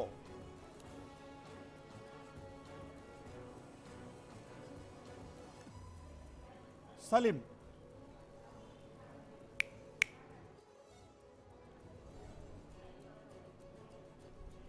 സജി മഞ്ഞക്കടമ്പൻ. ശ്രീ സജി മഞ്ഞക്കടമ്പൻ, ജോസ് കെ മാണിക്ക് ആളായിരിക്കുന്നു. ജോസ് കെ മാണിക്ക് ആളായി. LDF എടുത്തു അവരെ. എടുക്കട്ടെ, നല്ല കാര്യം. അവർ വർഷങ്ങളായിട്ടുള്ള ജോസ് കെ മാണിയുടെ ആഗ്രഹമാണ് LDFിലേക്ക് പോകുക എന്നുള്ളത്. തീർച്ചയായിട്ടും അത് അവർ LDFിലേക്ക് അവരെ എടുക്കണം. അത് അവിടെ പോയി അവരെ രക്ഷപ്പെടട്ടെ എന്ന് മാത്രമേ ഞങ്ങൾക്ക് ആശംസിക്കുവാനുള്ളൂ. പിന്നെ എന്തിനാ PJ ജോസഫ് കഴിഞ്ഞ ദിവസം UDF നേതാക്കളെ എല്ലാം കണ്ടത്? ജോസഫ് സാർ UDF നേതാക്കളെ കണ്ടത് പല കാര്യങ്ങളുണ്ട്. ഒന്ന് UDF നമ്മുടെ ത്രിതല പഞ്ചായത്ത് തെരഞ്ഞെടുപ്പ്, അതുമായി ബന്ധപ്പെട്ട കാര്യങ്ങൾ, അതോടൊപ്പം തന്നെ വരാൻ പോകുന്ന അസംബ്ലി തെരഞ്ഞെടുപ്പ് കാര്യങ്ങളെ കുറിച്ചൊക്കെ സംസാരിക്കുന്നതിന് വേണ്ടി ജോസഫ് സാർ UDF നേതാക്കളെ കണ്ടിട്ടുണ്ട്. അതിനകത്ത് വേറെ മറ്റ് അസ്വാഭാവികങ്ങളൊന്നും തന്നെ ഇല്ല. PJ ജോസഫ് UDF നേതാക്കളെ കണ്ടത് ജോസ് കെ മാണിയെ വീണ്ടും UDF ചർച്ചയ്ക്ക് ക്ഷണിക്കുന്നു, അതിൽ പ്രകോപിതനായിട്ടാണ് അദ്ദേഹം UDFന്റെ നേതാക്കളെ എല്ലാം ചെന്ന് കണ്ടത് എന്നാണ് വാർത്തകൾ. ഒരുപക്ഷെ UDF നേതാക്കൾ വീണ്ടും കൂട്ടം കൂടുന്നു എന്നതിൻ്റെ അടിസ്ഥാനത്തിൽ തന്നെയാണോ ഇന്നിപ്പോൾ കോടിയേരി ബാലകൃഷ്ണൻ അടിയന്തരമായി നിഷേധാത്മക നിലപാടില്ല എന്നും വഴിയാധാരമാകില്ല എന്നുള്ള നിലപാട് സ്വീകരിച്ച് ജോസ് കെ മാണിയെ അടുപ്പിക്കാൻ ശ്രമിച്ചത്? അല്ല, ഏതായാലും ജോസ് കെ മാണി തിരിച്ച് UDFിലേക്ക് കടന്നു വരുമെന്ന് ഞങ്ങൾ ആരും പ്രതീക്ഷിക്കുന്നില്ല. കാരണം ജോസ് കെ മാണിക്ക് ഞാൻ പറഞ്ഞു, വർഷങ്ങളായി ഇടതുപക്ഷ ജനാധിപത്യ മുന്നിലേക്ക് ചേക്കേറുന്നതിനുകൂടി അദ്ദേഹം നീക്കങ്ങൾ നടത്തിക്കൊണ്ടിരിക്കുക. കോട്ടയം ജില്ലാ പഞ്ചായത്ത് പ്രസിഡന്റ് തെരഞ്ഞെടുപ്പ് മുതൽ എന്ന് പറഞ്ഞാൽ സണ്ണി പാമ്പാടിയെ പ്രസിഡന്റ് ആക്കുന്നതിന് പകരം പ്രസിഡന്റ് ആക്കി അന്ന് മുതൽ 2 വർഷത്തേക്ക് പോകുന്നതിന് വേണ്ടിയുള്ള നീക്കുപോക്കുകൾ അദ്ദേഹം ആരംഭിച്ചതാണ്. അതിന്റെ വിജയം ഇപ്പോഴാണ് എത്തിയിരിക്കുന്നത്. ഇപ്പൊ നമുക്കറിയാം, UDFിനോട് മനഃപൂർവ്വം പ്രശ്നങ്ങളുണ്ടാക്കി UDFിന്റെ നടപടി ചോദിച്ചു വാങ്ങിച്ച് അദ്ദേഹം ഇടതുപക്ഷ ജനാധിപത്യ മുന്നിലേക്ക് കടന്നു കയറുകയാണ് ചെയ്തിരിക്കുന്നത്. UDF ഐക്യ ജനാധിപത്യ മുന്നണി ഇതുവരെ ശരി ശരി ശരി ശ്രീ സജി മഞ്ഞക്കടം, എനിക്കൊന്ന് താങ്കളുടെ ഫോണിലൊക്കെ എന്തോ പ്രശ്നമുണ്ടെന്ന് തോന്നുന്നു. ഞാൻ മടങ്ങി വരാൻ താങ്കളിലേക്ക്. ശ്യാനത്തലവട്ടം ആനന്ദൻ, ജോസ് കെ മാണിയെ സ്വീകരിക്കാൻ തയ്യാറെടുക്കുമ്പോൾ CPIയെ പോലുള്ള ചില ഘടകങ്ങൾ അവിടെ ഇല്ലേ? എതിർപ്പുമായി അവർ രംഗത്തില്ലേ? ഏത് കക്ഷി നമ്മളെ LDFിലല്ലാത്ത ഒരു കക്ഷിയെ കൂട്ടിച്ചേർക്കുമ്പോഴും LDF ചർച്ച ചെയ്ത് മാത്രമാണ് നമ്മൾ തീരുമാനം എടുക്കാറുള്ളത്. LDF ചർച്ച ചെയ്യണം. ഇക്കാര്യത്തിൽ ജോസ് കെ മാണിയെ എടുക്കലോ ലീഗിനെ എടുക്കലോ വേറെ ഏതെങ്കിലും കക്ഷി എടുക്കലോ എന്നൊക്കെ LDF ചർച്ച ചെയ്തിട്ടാണ്. അവിടെയാണ് ഞാൻ പറഞ്ഞത്, LDFിന്റെ ആശയത്തോട് നയങ്ങളോട് നിലപാടുകളോട് യോജിച്ച് വരാൻ തയ്യാറുള്ള കക്ഷികൾ അവർ വരാൻ തയ്യാറാണെങ്കിൽ അവർ സ്വാഗതം ചെയ്യും. അതാണ് കൊടിയുടെ സ്റ്റേറ്റ്മെന്റിന്റെ അർത്ഥം. അല്ല, വഴിയാധാരമാകില്ല എന്ന് പറയുമ്പോൾ ഞങ്ങൾ സംരക്ഷിച്ചോളാം എന്നാണല്ലോ ആ നിലപാട് ശ്രീ ആനത്തലവട്ടം ആനന്ദൻ. അപ്പോൾ വഴിയാധാരമാകില്ല എന്ന് പറയാമോ എന്ന് CPIയോട് പോയി ചോദിച്ചിട്ടാണോ കോടിയേരി ബാലകൃഷ്ണൻ ഇന്ന് AK സെന്ററിൽ പറഞ്ഞത്? അത് ഞങ്ങൾ LDFിലുള്ള കക്ഷികൾ തമ്മിൽ ഏതെങ്കിലും ഒരു പ്രശ്നത്തിൽ അഭിപ്രായ വ്യത്യാസം ഉണ്ടെങ്കിൽ അത് ഞങ്ങൾ ചർച്ച ചെയ്ത് പരിഹരിക്കും. അഭിപ്രായ വ്യത്യാസമില്ലാത്ത പാർട്ടികളാണ് LDFിലുള്ളതെന്നൊന്നും ആരും പറഞ്ഞിട്ടില്ല. അല്ല, അഭിപ്രായ വ്യത്യാസമൊക്കെ ആണെങ്കിൽ അത് ചർച്ച ചെയ്ത് പരിഹരിക്കാം ശ്രീ ആനത്തലവട്ട ആനന്ദൻ. പക്ഷെ ഇതെന്താ പറഞ്ഞിരിക്കുന്നതെന്ന് അറിയാമോ? വടികൊണ്ട് പോലും തൊടില്ല എന്നാണ്. വടികൊണ്ട് പോലും തൊടില്ല എന്ന്. അത് ഓരോ പാർട്ടിയും ഓരോ പാർട്ടിയുടെയും നേതാക്കന്മാർ ഓരോ അഭിപ്രായങ്ങളൊക്കെ പറയും. അഭിപ്രായങ്ങൾ, വ്യത്യസ്ത അഭിപ്രായങ്ങൾ കൂട്ടായ ചർച്ചയിലൂടെ ഒരു ഏകോപിച്ച അഭിപ്രായത്തിൽ എത്തിച്ചേരും. അതാണല്ലോ മുന്നണി സംവിധാനം. ഈ വടികൊണ്ട് തൊടില്ല എന്ന് ഒരു പാർട്ടി പറയുമ്പോൾ അവർക്ക് നാളെ CPMന്റെ സമ്മർദ്ദത്താൽ അല്ലെങ്കിൽ CPMന്റെ ഉഭയകക്ഷി ചർച്ചയുടെ അടിസ്ഥാനത്തിൽ നേരത്തെ എടുത്ത നിലപാട് അങ്ങനെ മാറ്റാൻ പറ്റുമോ? അവരൊരു പാർട്ടിയല്ലേ ശ്യാനത്തലവട്ട ആനന്ദൻ? അതെ, തീർച്ചയായും അവരുടെ പാർട്ടിയുടെ അഭിപ്രായത്തിൽ ഉറച്ചു നിൽക്കാൻ അവർക്ക് അവകാശമുണ്ട്, മാറ്റാൻ അവർക്ക് അവകാശമുണ്ട്. രണ്ടിനും അവർക്ക് അവകാശമുണ്ടല്ലോ. ഒരു അഭിപ്രായം ഞങ്ങൾ പറഞ്ഞു, അഭിപ്രായത്തിൽ നിങ്ങൾക്ക് പ്രശ്നമല്ല എന്നാണോ ശ്യാനത്തലവട്ട ആനന്ദൻ പറയുന്നത്? നിങ്ങൾ പറയുന്നത് അവരെ അനാഥമാകില്ല എന്നാണ്, എന്ന് വെച്ചാൽ എടുക്കുമെന്നാണ്. അവരോട് ചോദിക്കാതെ എടുക്കുന്ന എങ്ങനെയാണ് പറയാനാവുക മുന്നണിയില്? അത് ഓരോ പാർട്ടിക്കും ഓരോ നിലപാടുണ്ടല്ലോ, ആ നിലപാട് വെച്ച് പറയുന്നതാണ്. ആ അഭിപ്രായത്തിൽ മുന്നണിയിൽ വരുമ്പോൾ മുന്നണി ചർച്ച ചെയ്തൊരു പുതു അഭിപ്രായം ഉണ്ടാക്കും. പണ്ട് K കരുണാകരന്റെ DICK ഇങ്ങനെയാണ് നിങ്ങൾ തനിക്കാക്കി വെടക്കാക്കിയത്, ഓർമ്മയുണ്ടല്ലോ? അതേ അവസ്ഥയാവോ ജോസ് കെ മാണിക്കും? അന്ന് കൂട്ടി നടന്നു തദ്ദേശ ഭരണ തെരഞ്ഞെടുപ്പില്. നിയമസഭാ തെരഞ്ഞെടുപ്പ് ആവുമ്പോൾ പുറങ്കാലോണ്ടൊരു ചവിട്ടി ഔട്ടി. നികേഷ്, ഇപ്പോ ഇന്നത്തെ ദേശീയ രാഷ്ട്രീയവും കേരള രാഷ്ട്രീയവും മനസ്സിലാക്കാൻ ശ്രമിക്കുന്ന ഏതൊരാൾക്കും ഇടതുപക്ഷ മുന്നണിയെ ശക്തിപ്പെടുത്തലല്ലാതെ ഭാവിയില്ല എന്ന് അവർക്ക് ബോധ്യപ്പെട്ടു. ആർക്ക്? വ്യത്യസ്ത അഭിപ്രായമുള്ളവരാണ് ഏതൊരു പാർട്ടിക്കും വ്യക്തിക്കും ഇടതുപക്ഷ മുന്നണിക്ക് മാത്രമേ ഈ കേരളത്തെ രക്ഷിക്കാൻ സാധിക്കൂ, ജനങ്ങളുടെ പ്രശ്നങ്ങൾക്ക് പരിഹാരം കാണാൻ കഴിയും എന്ന് നേരാം വണ്ണം ചിന്തിക്കുന്ന ആൾ. കുബുദ്ധികൾക്ക് കുശാഗ്ര ബുദ്ധികൾക്കും അങ്ങനെയൊക്കെ തോന്നിയെന്ന് വരില്ല. നേർവഴി ചിന്തിക്കുന്ന ആളുകൾക്ക് അത് ബോധ്യമാകും. അവർ അത്തരത്തിൽ സമീപനം സ്വീകരിക്കും. ശരി, ഞാൻ മടങ്ങിയെത്താം. ജയസൂര്യ, BJP വക്താവ്. ശ്രീ ജയസൂര്യ, BJP ഇന്ന് 2 നിയമസഭാ ഉപതെരഞ്ഞെടുപ്പുകൾ അനാവശ്യം എന്ന നിലപാടെടുത്തു. പക്ഷേ മറ്റ് 2 മുന്നണികൾ LDF ആയാലും UDF ആയാലും തെരഞ്ഞെടുപ്പ് നടത്തുകയാണെങ്കിൽ നടത്തട്ടെ, ഞങ്ങൾ സജ്ജം എന്ന നിലപാടാണ് എടുത്തത്. എന്തുകൊണ്ടാണ് BJP ഈ 2 ഉപതെരഞ്ഞെടുപ്പുകൾ അനാവശ്യം എന്ന നിലപാടെടുക്കാൻ കാരണം? BJP പ്രസിഡന്റ് അങ്ങനെ ഒരു അഭിപ്രായം പറഞ്ഞു എന്നുള്ളത് വസ്തുതയാണ്. അതിന്റെ കാരണം ഏതായാലും തെരഞ്ഞെടുക്കപ്പെട്ട് കഴിഞ്ഞാൽ 4 മാസത്തേക്ക് മാത്രമാണ് ഈ MLA-മാർക്ക് അധികാരത്തിലിരിക്കാൻ കഴിയുക. അങ്ങനെയുള്ള ഒരു തെരഞ്ഞെടുപ്പ് കൊണ്ട് സംസ്ഥാനത്തിന് വലിയ ഗുണമൊന്നും കിട്ടാൻ പോകുന്നില്ല. മാത്രമല്ല പിന്നാലെ നിയമസഭാ ഇലക്ഷൻ വരുന്നു. അപ്പോൾ ഇതൊരു അനാവശ്യ എക്സസൈസ് ആണ്. കോടികൾ ചെലവഴിക്കാം. പ്രത്യേകിച്ച് കോവിഡിന്റെ ഏറ്റവും മൂർധന്യമായ അവസ്ഥയായിരിക്കും എന്നുള്ള പ്രഡിക്ഷനും കൂടി ഉള്ളപ്പോ ഇതൊരു വെറും എക്സർസൈസ് ആയി പോകും എന്നുള്ളത് കൊണ്ടാണ് ഒരു അഭിപ്രായം അദ്ദേഹം പറഞ്ഞത്. ഏതായാലും പാർട്ടി അതിനെ സംബന്ധിച്ച് ഇന്ന് തന്നെ കമ്മിറ്റി ചേരുന്നുണ്ട്. ഇന്ന് രാത്രിയിൽ കൃത്യമായിട്ടുള്ള നിലപാട് പാർട്ടി പ്രഖ്യാപിക്കുകയും ചെയ്യും, BJP പ്രഖ്യാപിക്കുകയും ചെയ്യും. ഏതായാലും ഇപ്പോ നമ്മൾ ഈ കേൾക്കുന്ന വസ്തുതകൾ വളരെ രസകരമാണ്. മുങ്ങിച്ചാകാൻ പോകുന്നവൻ ഏത് കച്ചിത്തുരുമ്പിലും പിടിക്കും എന്നുള്ളത് പോലെയാണ് ഇപ്പോൾ ജോസ് കെ മാണിയെയും ഇടതുപക്ഷ മുന്നണി എടുക്കും എന്നുള്ള തീരുമാനം കൊണ്ട് നമുക്ക് മനസ്സിലാവുന്നത്. ഇനി ഇതൊക്കെ കേരള രാഷ്ട്രീയത്തിൽ നമ്മൾ മുമ്പും കണ്ടിട്ടുള്ളതാണ്. KM മാണി ഉണ്ടായിരുന്നപ്പോൾ തന്നെ കേരള കോൺഗ്രസ് ഇടതുപക്ഷത്ത് നിന്നിട്ടുണ്ട്. അതുപോലെ തന്നെ CPI കോൺഗ്രസിനോടൊപ്പം നിന്നിട്ടുണ്ട്. ഇവിടെ ഇപ്പോൾ ആനത്തലവട്ടമൊക്കെ സൂക്ഷിക്കേണ്ട ഒരു കാര്യം, ജോസിനെ അങ്ങോട്ട് എടുക്കുമ്പോ CPI അങ്ങോട്ട് പോകും എന്നുള്ളത് കൂടി ചിന്തിക്കേണ്ടതുണ്ട്. അല്ല, ഇന്ന് കോടിയേരിയുടെ വാർത്താ സമ്മേളനത്തിൽ ശ്രീ ജയസൂര്യ അത് കൃത്യമായി ബാലൻസ് ചെയ്യാൻ കോടിയേരി ശ്രമിച്ചിട്ടുണ്ട്. അതായത് LDF-ലെ 2 പ്രധാനപ്പെട്ട പാർട്ടികൾ CPI-യും CPIM-ഉമാണ് എന്ന് അദ്ദേഹം പറയേണ്ടായി. അതായത് നിങ്ങളുടെ 2ാം സ്ഥാനമൊന്നും പോവില്ല ചേട്ടാ എന്ന് പറയുന്നുണ്ട് കൃത്യമായി വരികൾക്കിടയിലൂടെ. അല്ല, അങ്ങനെ ഉണ്ടെങ്കിൽ ഈ ജോസ് കെ മാണിയുടെ പാർട്ടിയെ പാലായിൽ നേരിട്ട് 50 വർഷത്തിന് ശേഷം പരാജയപ്പെടുത്തിയവരാണല്ലോ ഇടതുപക്ഷ മുന്നണി. അങ്ങനെ പരാജയപ്പെടുത്തിയ ആ ധൈര്യം ഇന്ന് നിലവിലുണ്ടെങ്കിൽ പിന്നെ എന്തിനാണ് ആ ജോസ് കെ മാണിയെ വീണ്ടും എടുക്കുന്നത്? അതൊക്കെ അവരുടെ താല്പര്യം. എന്തുമായിക്കോട്ടെ, എന്താണെങ്കിൽ തന്നെയും ജോസ് കെ മാണി ആ പോയിന്റിലേക്ക് ഞാൻ വരാം. ആ പോയിന്റിലേക്ക് എനിക്കൊന്ന് ഒരു ചർച്ച ആവശ്യമുണ്ട്. ശ്രീ ആന്റണി രാജു, താങ്കൾ കേരള കോൺഗ്രസ് പാരമ്പര്യമുള്ള ഒരു നേതാവാണ്. നോക്ക്, ഈ മധ്യ തിരുവിതാംകൂറിൽ UDF വോട്ടുകളാണ് ജോസ് കെ മാണി കൈയാളുന്നത്. ആ വോട്ട് നിങ്ങൾ മാറ്റി LDF-ന് ചെയ്യണമെന്ന് മാണി സാർ പറഞ്ഞിരുന്നെങ്കിൽ ഒരുപക്ഷെ വോട്ടർമാർ കേൾക്കുമായിരുന്നു, അല്ലെങ്കിൽ കേൾക്കുമെന്ന് നമുക്ക് അനുമാനിക്കുകയെങ്കിലും ചെയ്യാമായിരുന്നു. പക്ഷേ ഇത് ജോസ് കെ മാണി, അദ്ദേഹത്തിൻ്റെ മകൻ, വേണ്ടത്ര രാഷ്ട്രീയ പക്വതയില്ല എന്ന എതിരാളികൾ തുടർച്ചയായി പറഞ്ഞുകൊണ്ടിരിക്കുന്ന ആൾ, ഈ ആൾക്ക് ഇത്രയധികം വോട്ടുകൾ, കേരള കോൺഗ്രസിൻ്റെ സ്വഭാവമുള്ള വോട്ടുകൾ, UDF വോട്ടുകൾ ഷിഫ്റ്റ് ചെയ്യാൻ കഴിയും LDF-ൽ എന്ന് വിശ്വസിക്കുന്നുണ്ടോ താങ്കൾ? അങ്ങനെ ഒരു മുന്നണി മാറ്റം കൊണ്ട് എന്ത് പ്രയോജനമാണ് LDF ഉണ്ടാക്കാൻ പോകുന്നത്? അല്ലെ, ഇവിടെ ബഹുമാനായ ശ്രീ ആനത്തലോട്ട് ആനന്ദൻ പറഞ്ഞല്ലോ, ഐക്യ ജനാധിപത്യ മുന്നണിയെ ദുർബലപ്പെടുത്താൻ കിട്ടുന്ന എല്ലാ അവസരങ്ങളും ഇടതുപക്ഷ ജനാധിപത്യത്തിന് പ്രയോജനപ്പെടുത്തും. അത് ഒരു വോട്ടാണെങ്കിൽ ഒരു വോട്ട്. ഏതായാലും ജോസ് കെ മാണി വിഭാഗത്തിന് കേരള കോൺഗ്രസ് ഫാക്ഷനിൽ ഒരു നിർണായകമായ വോട്ടുണ്ടെന്നുള്ള കാര്യത്തിൽ യാതൊരു സംശയവും വേണ്ട.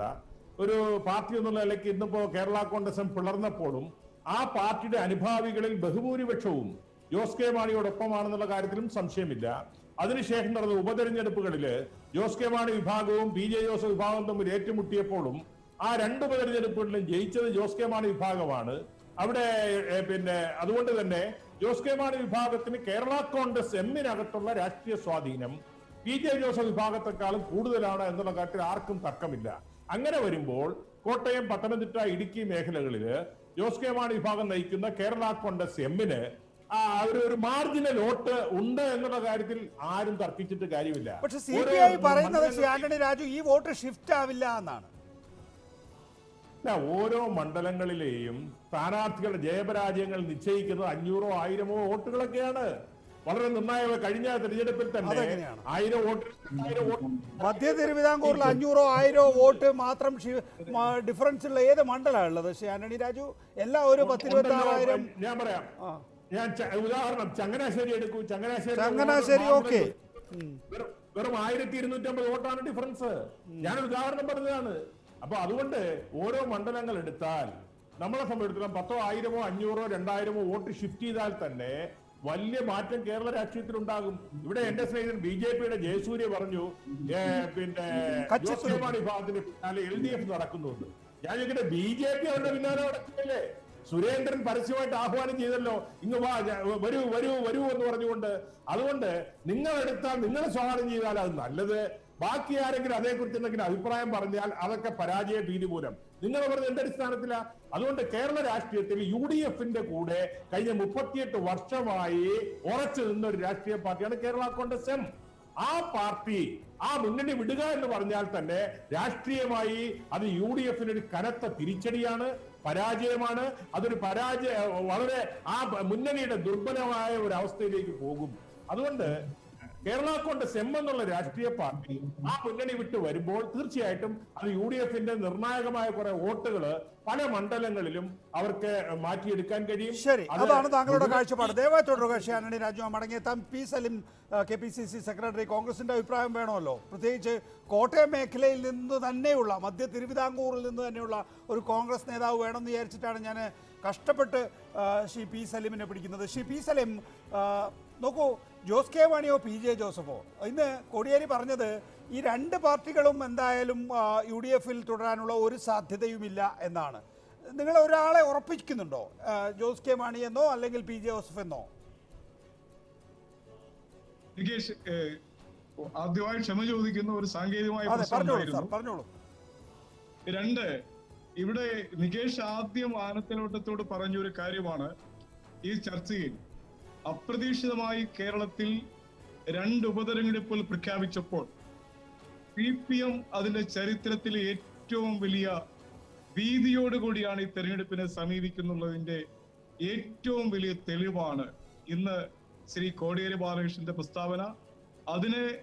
അതിന് കൃത്യമായി ആ നിലപാടിൽ നിന്നുകൊണ്ട് ആനത്തലവട്ടം ആനന്ദൻ ഈ ചർച്ചയിൽ പങ്കെടുക്കുകയും ചെയ്തു.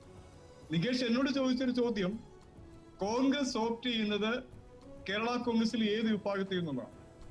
നികേഷ്, ഞങ്ങൾ ആദ്യം മുതൽ കേരള കോൺഗ്രസ് പാർട്ടിയിൽ സ്വാഭാവികമായി കേരള കോൺഗ്രസുകളുടെ ചരിത്രത്തിൽ എന്നും ഇത്തരം പ്രതിസന്ധികളും പ്രശ്നങ്ങളും ഒക്കെ ആ പാർട്ടി അഭിമുഖീകരിച്ചിട്ടുണ്ട്. UDF എന്നും സ്വീകരിച്ചിരിക്കുന്ന ഒരു നിലപാട് ഈ കേരള കോൺഗ്രസുകളെ കേരളത്തിലെ ജനാധിപത്യ ചേരിയുമായി ബന്ധപ്പെട്ട് നിലനിർത്തി മുമ്പോട്ട് പോകാനാണ് ഞങ്ങൾ ശ്രമിച്ചിട്ടുള്ളത്. ഇവിടെ ഒരു ചോദ്യം, ഇവിടെ കോടിയേരി ബാലകൃഷ്ണനും കേരള കോൺഗ്രസ് പാർട്ടിയോട് ഇന്ന് തോന്നുന്ന സോഫ്റ്റ് കോർണർ അല്ലല്ല, നമുക്ക് കോടിയേരി ബാലകൃഷ്ണന്റെ കാര്യം അവിടെ നിൽക്കട്ടെ, നമുക്കത് വിലയിരുത്താം ശ്രീ പി സലീം. പക്ഷേ ജോസ് കെ മാണി വിഭാഗത്തെ പുറങ്കാല കൊണ്ട് ചവിട്ടിയത് UDF തന്നെയാണ്. UDF ഒരു സുപ്രഭാതത്തിൽ പറയുകയാണ് ജോസ് കെ മാണി വിഭാഗം ഇപ്പോൾ മുന്നണിയിലില്ല എന്ന്, മുന്നണിയിൽ നിന്ന് അവരെ പുറത്താക്കിയിരിക്കുന്നു എന്ന്. അതിൻ്റെ അടിസ്ഥാനത്തിൽ അവരെ യോഗം ചേർന്ന് ഞങ്ങൾ സ്വതന്ത്ര നിലപാടെടുക്കുന്നു എന്ന ഘട്ടത്തിലേക്ക് എത്തി. ഇപ്പോൾ അവർക്ക് പാർട്ടി ചിഹ്നവും പാർട്ടി പേരും കിട്ടിയപ്പോൾ നിങ്ങൾ വീണ്ടും അവരുടെ പിന്നാലെ കുറുകി നടക്കുകയാണ്. എന്തൊരു മര്യാദയാണിത്? അല്ല നികേഷ് അതിന് കൊടുക്കുന്ന നിർവചനവും വ്യാഖ്യാനത്തിലൊന്നും അതിലൊന്നും ഒരു തർക്കം ഉന്നയിക്കുന്നില്ല. പക്ഷേ കേരളത്തിൽ KPCC പ്രസിഡന്റിന്റെയും പ്രതിപക്ഷ നേതാവിന്റെയും നിലപാടുകൾ അവർ ഓരോ ഘട്ടത്തിലും വളരെ കൃത്യമായി കേരളീയ സമൂഹത്തെയും മാധ്യമങ്ങളെ അറിയിച്ചിട്ടുള്ളതാണ്. കേരള പാർട്ടിക്ക് ചിഹ്നം ലഭിക്കുന്നു, അംഗീകാരം ലഭിക്കുന്നു എന്നുള്ളതല്ല ഇവിടെ ഏറ്റവും പ്രസക്തമായ വിഷയം. അത് ആ 2 പാർട്ടികൾ തമ്മിൽ, ഈ 2 പാർട്ടികൾക്കും കേരള കോൺഗ്രസിന്റെ ചരിത്രത്തിൽ പലപ്പോഴും പിളർപ്പുകളും ചിഹ്നം സംബന്ധിച്ചുള്ള അതിനൊന്നും ഇത്രയൊന്നും വിശദീകരണം ആവശ്യമില്ല. ഞാൻ ചോദിച്ചത് ഇത്രയേ ഉള്ളൂ. നിങ്ങളുടെ നിലപാട് വളരെ വ്യക്തമായിരുന്നു. ഒരു പാഠം പഠിപ്പിക്കണം ജോസ് കെ മാണിയെ എന്നതായിരുന്നു ആ നിലപാട്. നികേഷ് ഒരു അപ്പോൾ വാക്ക് നിങ്ങളുടെ പറഞ്ഞു. പോക്കറ്റിൽ പി ജെ ജോസഫ് കേരള ഉണ്ടായിരുന്നു. കോൺഗ്രസിനെ അപ്പോഴാണ് ജോസ് കെ മാണിക്ക് ചിഹ്നം കിട്ടുന്നത്, പാർട്ടി പേര് കിട്ടുന്നത്. അപ്പോൾ നിങ്ങൾ ഈ പോക്കറ്റിലുണ്ടായിരുന്ന ജോസഫിനെ എടുത്ത് താഴെ എടുത്തിട്ട് വാ മോനെ പപ്പ എന്ന് പറഞ്ഞ് ജോസ് കെ മാണിയുടെ പിന്നാലെ നടക്കുന്നു. ഇത് ഞാൻ ആരോപിക്കുന്നു, എൻ്റെ വ്യാഖ്യാനം എന്നൊക്കെ പറയാമെങ്കിൽ പോലും ഈ കേരളത്തിലുള്ള ആളുകൾക്ക് രാഷ്ട്രീയമൊക്കെ കണ്ടാൽ വളരെ എളുപ്പത്തിൽ മനസ്സിലാകും. ശ്രീ സലീം, അവരുടെ മുമ്പിൽ നിങ്ങൾ പരിഹാസ്യരാകും. അല്ല നികേഷ്, ഞാൻ ഒന്ന് ചോദിക്കട്ടെ, ഈ രണ്ട് കേരള കോൺഗ്രസുകളും UDF-ന്റെ ഭാഗമായുന്ന രാഷ്ട്രീയ പ്രസ്ഥാനങ്ങളല്ലേ? അല്ലല്ലോ, നിങ്ങൾ അവരെ പുറത്താക്കിയില്ലേ? ജോസ് കെ മാണി ഉണ്ടാകാം. വിഭാഗത്തെ മാറ്റി നിർത്തിയില്ലേ? പുറത്താക്കി എന്നാണ് അവര് മനസ്സിലാക്കിയത്. അതിന്റെ അടിസ്ഥാനത്തിൽ അവര് സ്വതന്ത്ര നിലപാടെടുത്തു. നികേഷ്, ഞാനത് സമ്മതിക്കുന്നു. പക്ഷേ നികേഷ് പറയുന്ന ഒരു വാക്ക്, ജോസ് കെ മാണിയെ UDF പുറംകാല കൊണ്ട് ചവിട്ടി പുറത്താക്കിയിട്ടും ചിഹ്നവും അംഗീകാരവും ലഭിച്ചപ്പോൾ കോൺഗ്രസ് അവരുടെ പുറകെ പോകുന്നു എന്നുള്ള ആ ഒരു നിർവചനത്തെയാണ് ഞാൻ ഈ ചർച്ചയിൽ എന്റെ വിയോജിപ്പ് പറഞ്ഞത്. ഞങ്ങൾ ആദ്യം മുതൽ പറയുന്നു, UDF-നുള്ളിലെ ഒരു വിഷയങ്ങൾ, കേരള കോൺഗ്രസ് പാർട്ടിക്കകത്തുണ്ടായ ഒരു അടിസ്ഥാനപരമായ രണ്ട് പ്രശ്നങ്ങള്, ആ പ്രശ്നങ്ങളിൽ സലീം, അതൊക്കെ ശരിയാണ്, അതൊക്കെ എല്ലാവർക്കും അറിയാം. നിങ്ങൾ പറയുന്നു ജോസ് കെ മാണി വിഭാഗത്തെ മാറ്റി നിർത്തുന്നു എന്ന് പറയുന്നു. എന്നിട്ട് അവിശ്വാസ പ്രമേയത്തിന്റെ തലേ ദിവസം ആദ്യം VD സതീശൻ, അത് കഴിഞ്ഞ് ബെന്നി ബെഹനാൻ, എല്ലാവരും ഭീഷണിയാണ്. എന്താണ്? അവിശ്വാസ പ്രമേയത്തിന് ചർച്ചയിൽ പങ്കെടുത്തില്ല എങ്കിൽ, വോട്ട് ചെയ്തില്ല എങ്കിൽ ഞങ്ങൾ 3-ാം തീയതി യോഗം ചേരുകയാണ്, പുറത്താക്കുന്ന കാര്യം ആലോചിക്കും, അതിനകത്ത് സ്വാഭാവികമായ പരിണിതി അതിനുണ്ടാവുമെന്ന്. 3-ാം തീയതി കഴിഞ്ഞ് 4-ാം തീയതി ആകുമ്പോഴേക്കും ജോസ് കെ മാണിക്ക് ചിഹ്നവും കിട്ടി, പേരും കിട്ടി. പിന്നെ അതിൻ്റെ പിന്നാലെ അടക്കലായി, ഭീഷണിയല്ല, പിന്നാലെ അടക്കലായി. അതുകൊണ്ടാണ് ഞാൻ പറഞ്ഞത്, ഇത് ആളുകൾക്ക് മനസ്സിലാവും. ചില കാര്യങ്ങൾ കണ്ട ആളുകൾക്ക് വളരെ എളുപ്പത്തിൽ തിരിയും. അല്ല നികേഷ്, ഞാൻ ചോദിക്കട്ടെ, നികേഷ് വീണ്ടും പിന്നാലെ നടക്കുന്നു. ഇത് ഐക്യ ജനാധിപത്യ മുന്നണി LDF-മായി മൗലികമായി ജൈവപരമായി ചില വ്യത്യാസങ്ങളുണ്ട്. UDF-ൽ ഇന്ത്യൻ നാഷണൽ കോൺഗ്രസിന്റെയോ ഏതെങ്കിലും പാർട്ടിയുടെ വൻ പാർട്ടി മേധാവിത്വമില്ല. ഇതൊരു ജനാധിപത്യ പാർട്ടികളുടെ സമന്വയമാണ് ഐക്യ ജനാധിപത്യ മുന്നണി. അഭിപ്രായ വ്യത്യാസങ്ങൾ ഉണ്ടാവും, തീരുമാനങ്ങൾ ഉണ്ടാവും, പരാതികൾ ഉണ്ടാവും. ഞങ്ങൾ ഒരു ഘട്ടത്തിലും, നിങ്ങൾ ഈ ഒരു ചോദ്യം ഞാൻ ചോദിക്കട്ടെ, ഇവിടെ ജോസ് കെ മാണിക്ക് ചിഹ്നം ലഭിക്കുന്നതിന് മുമ്പും കേരളത്തിന്റെ പ്രതിപക്ഷ നേതാവ് UDF-ന്റെ ചെയർമാൻ പറഞ്ഞല്ലോ, ഞങ്ങൾ കേരള കോൺഗ്രസ് ജോസ് കെ മാണി വിഭാഗത്തെ UDF-ൽ പുറത്താക്കിയിട്ടില്ല എന്ന് പറഞ്ഞല്ലോ. പുറത്താക്കിയിട്ടില്ല എന്ന്, അതൊരു തിരിച്ചടിയാകും എന്ന് ഭയന്നപ്പോൾ വേറൊരു ഘട്ടത്തിൽ, വേറൊരു സാഹചര്യത്തിൽ രമേശ് ചെന്നിത്തല പറഞ്ഞിട്ടുണ്ടായിരുന്നു. പിന്നീട് ജോസ് കെ മാണി വിഭാഗം വോട്ട് ചെയ്യാൻ വരാതിരുന്നപ്പോൾ തൊട്ടടുത്ത ദിവസം KPCC അധ്യക്ഷൻ മുല്ലപ്പള്ളി രാമചന്ദ്രന്റെ ഉപവാസ സമരം ഉദ്ഘാടനം ചെയ്തുകൊണ്ട് രമേശ് ചെന്നിത്തല പറഞ്ഞത് ജോസ് കെ മാണി വിഭാഗം കാണിച്ചത് വഞ്ചനയാണ് എന്നാണ്. നോക്കൂ, ഒരു രാഷ്ട്രീയ പാർട്ടി വഞ്ചന കാട്ടി എന്ന് ആ മുന്നണിക്ക് നേതൃത്വം നൽകുന്ന മുഖ്യ പാർട്ടി പറയുന്ന ഒരു സാഹചര്യത്തിലേക്കായിരുന്നു ആ ഘട്ടത്തിലെത്തിയിരുന്നത്. തൊട്ടടുത്ത ദിവസം ഇവരെ പുറത്താക്കാൻ പോകുന്നു എന്നൊരു തോന്നലാണ്.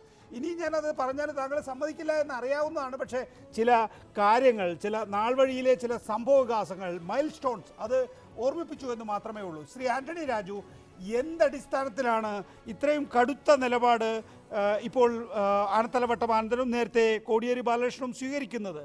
ഇവർ LDF-ലേക്ക് വരുമെന്ന് എന്തുറപ്പാണുള്ളത്? ഈ പറഞ്ഞതൊക്കെ വെള്ളത്തിലായി പോവില്ലേ വന്നില്ലെങ്കിൽ? അല്ല, ഇത് ശ്രീ ആനത്തലവട്ടം ആനന്ദനും കോടിയേരി ബാലകൃഷ്ണനും ഒക്കെ പറഞ്ഞത് ഇടതുപക്ഷ ജനാധിപത്യത്തിന്റെ പൊതുവായ ഒരു രാഷ്ട്രീയ നിലപാടാണ്. അത് ശ്രീ ജോസ് കെ മാണി എന്നുള്ള ആ കേരള കോൺഗ്രസ് എമ്മിനെ മാത്രം ഉദ്ദേശിച്ചല്ല. അത് വളരെ വ്യക്തമായിട്ട് ശ്രീ ആനത്തലവട്ടം ആനന്ദൻ വളരെ ക്രിസ്റ്റൽ ക്ലിയർ ആയിട്ട് പറഞ്ഞല്ലോ. UDF-നെ ദുർബലമാക്കാൻ കിട്ടുന്ന എല്ലാ അവസരവും ഞങ്ങൾ പ്രയോജനപ്പെടുത്തും. അതിനവർ ആദ്യം ആ മുന്നണി നിൽക്കുന്ന രാഷ്ട്രീയ പാർട്ടികൾ നിലപാടെടുക്കട്ടെ. ഇവിടെ എന്റെ സ്നേഹിതൻ ശ്രീ സലീമെ, ഈ കേരളത്തിലെ ജനങ്ങൾ ഇതൊക്കെ കണ്ടുകൊണ്ടിരിക്കും. നിങ്ങൾക്ക് എത്ര നാൾ ഇവരെ വിട്ടികളാക്കാനൊക്കും? കോൺഗ്രസും സലീമും ഒക്കെ പറയുന്നത് കേട്ടാൽ ഈ കേരള ജനത മുഴുവൻ പമ്പര വിട്ടികളാണെന്നല്ലേ. നിങ്ങൾ അവരെ കഴിഞ്ഞ ഈ 31-ാം തീയതി വിധി വരുന്നത് വരെ നിങ്ങൾ ആ പാർട്ടിയെ കുറിച്ച് എന്തൊക്കെയാ പറഞ്ഞത്? ഇലക്ഷൻ കമ്മീഷന്റെ മുമ്പിൽ കേസ് കൊടുത്ത് ഈ MLA-മാരെയും MP-മാരെയും അയോഗ്യരാക്കുമെന്ന് വരെ ശ്രീ ബെന്നി ബെഹനാൻ UDF-ന്റെ കൺവീനർ പറഞ്ഞത് നമ്മളൊക്കെ കേട്ടത്.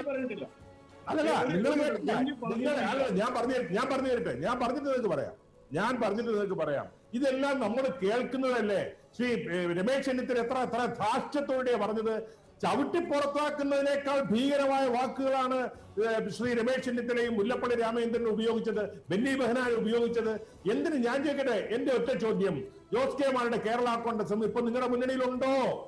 നിങ്ങളാണല്ലോ പറഞ്ഞത് അവർ ഈ പാർട്ടിയെ മുന്നണിയിൽ ഇല്ല, അവരിനി ഈ യോഗത്തിന് വരണ്ട, അവരെ മുന്നണിയിൽ നിന്ന് മാറ്റി നിർത്തിയെന്ന് പറഞ്ഞിട്ട് ആ ഇലക്ഷൻ കമ്മീഷന്റെ വിധി വന്ന 31-ാം തീയതി രാത്രി നിങ്ങളെ കൂടാൻ 3-ാം തീയതി കൂടാൻ നിശ്ചയിച്ചിരുന്ന യോഗം പോലും ജോസ് കെ മാണിയുടെ ഇലക്ഷൻ കമ്മീഷന്റെ അംഗീകാരം കിട്ടിയ വാർത്ത അറിഞ്ഞ ആ നിമിഷം നിങ്ങൾ ആ യോഗം പോലും മാറ്റിവെച്ചിട്ട് ഇത്ര ഭീരുത്വം, ഇത്ര പരാജയ ഭീതി ഉള്ള ഒരു മുന്നണി ഇന്ന് കേരള രാഷ്ട്രീയത്തിൽ വേറെ ഏതാ ഉള്ളത്? ഇത്രയേറെ ഭയപ്പെടുന്നത് എന്തിനാ? നിങ്ങൾക്ക് ആത്മവിശ്വാസം ഉണ്ടെങ്കിൽ നിങ്ങളുടെ അടുത്ത് നിലപാടിൽ ഉറച്ചു നിൽക്കാൻ നിങ്ങൾക്ക് ധൈര്യമുണ്ടോ? നിങ്ങൾക്ക് ആ ധൈര്യമില്ല. നിങ്ങൾ ഇപ്പോൾ ജോസ് കെ മാണിയാണ് ഇനി തീരുമാനിക്കേണ്ടത് UDF-ൽ വരണമോ വേണ്ടയോ എന്നുള്ളത്. നിങ്ങളുടെ ഔദാര്യമല്ല, നിങ്ങളല്ല ഇനി തീരുമാനമെടുക്കേണ്ട ജോസ് കെ മാണി വിഭാഗം. ജോസ് കെ മാണി വിഭാഗം നാളെ തീരുമാനിക്കുകയാണ് ഞങ്ങൾ ഐക്യനാഥത്തിനുള്ളിലേക്ക് വരാമെന്ന് തീരുമാനിച്ചാൽ അവർ പറയുന്ന എല്ലാ കണ്ടീഷനുകളും അംഗീകരിച്ചുകൊണ്ട് PJ ജോസഫ് വിഭാഗത്തെ പോലും പുറത്താക്കിക്കൊണ്ട് നിങ്ങളെ ജോസ് കെ മാണി വിഭാഗത്തെ സ്വീകരിക്കാൻ തയ്യാറായി നിൽക്കുകയാണ്. ചുവന്ന പരവതാനി വിരിച്ചു നിൽക്കുകയാണ്. പാണക്കാട് തങ്ങളെ കാണാൻ അങ്ങോട്ട് കയറിയ രമേശ് ചെന്നിത്തല ഇങ്ങോട്ട് കയറിയപ്പോൾ പറഞ്ഞ മറുപടി അല്ലല്ലോ ഇങ്ങോട്ട് ഇറങ്ങിയപ്പോൾ പറഞ്ഞത്.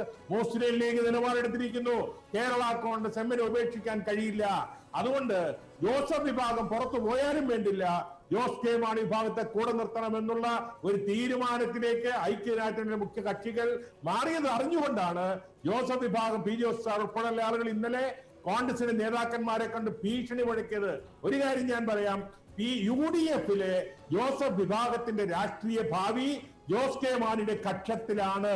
ജോസ് കെ മാണിയുടെ തീരുമാനത്തെ ആശ്രയിച്ചിരിക്കും PJ ജോസഫ് വിഭാഗത്തിന് ആ മുന്നണിക്കകത്ത് തുടരാമോ വേണ്ടയോ എന്ന് തീരുമാനിക്കാൻ. ഞാൻ മനസ്സിലാക്കുന്നത് ജോസ് കെ മാണി വിഭാഗം നൽകിയിരിക്കുന്ന മുന്നറിയിപ്പ് PJ ജോസഫ് വിഭാഗത്തെ ഒരു കാരണവശാൽ സെപ്പറേറ്റ് ഒരു കക്ഷിയായി UDF-ൽ നിർത്താൻ അനുവദിക്കുകയില്ല.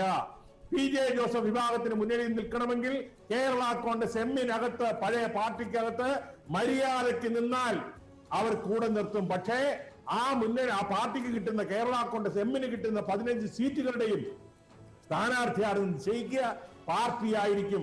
ഈ കണ്ടീഷൻസ് അംഗീകരിക്കാൻ തയ്യാറുണ്ടോ എന്നാണ് ഇപ്പോൾ കോൺഗ്രസിനോട് ജോസ് കെ മാണി വിഭാഗം പറഞ്ഞിരിക്കുന്നത് എന്നുള്ളതാണ് ഞങ്ങൾ മനസ്സിലാക്കുന്നത്. നിഷേധിക്കാമോ സലീമിന്? ഒരു സംശയവും വേണ്ട, കീരിക്കും പാമ്പിനും ഒരുമിച്ച് ഒരു കൂട്ടിനകത്ത് കിടക്കാൻ കഴിയില്ല. ജോസ് കെ മാണി വിഭാഗത്തിനും PJ ജോസഫ് വിഭാഗത്തിനും UDF-നകത്ത് ഒരു കാരണവശാൽ ഒന്നിച്ച് തുടരാൻ കഴിയില്ല. ആ മുന്നണി വലിയ രാഷ്ട്രീയ പ്രതിസന്ധിയെ നേരിടുന്നു. ആ മുന്നണി ശിഥിലമാകാൻ പോകുന്നു. ആ മുന്നണിയിലെ പല കക്ഷികളും ആ മുന്നണി വിട്ട് പുറത്തു വരാൻ പോകുന്നു. ഈ രാഷ്ട്രീയ സാഹചര്യമാണ് വരുന്ന നാളുകളിൽ കേരളത്തിൽ ഉണ്ടാകാൻ പോകുന്നത്.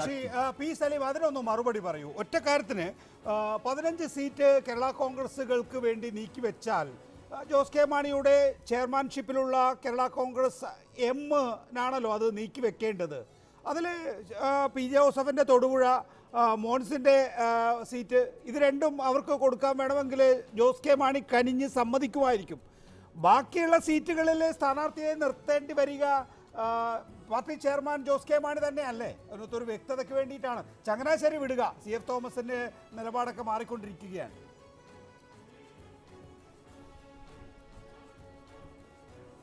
P. സലീമിനോടാണ് എന്റെ ചോദ്യം. നികേഷ് എന്നോടാണ് ചോദ്യം? അല്ല നികേഷ്, ഒരു കാര്യം ഞാൻ കൃത്യമായി പറയാം. ഇത് ഐക്യജനാധിപത്യ മുന്നണിയിൽ സീറ്റ് ചർച്ചകൾ ആരംഭിക്കുകയോ ആ തരത്തിലുള്ള ഒരു നീക്കവും UDF-ന്റെ ഭാഗത്തുണ്ടായിട്ടില്ല. ഇവിടെ ആന്റണി രാജു ഉന്നയിച്ച ഒരു ചോദ്യമുണ്ട്.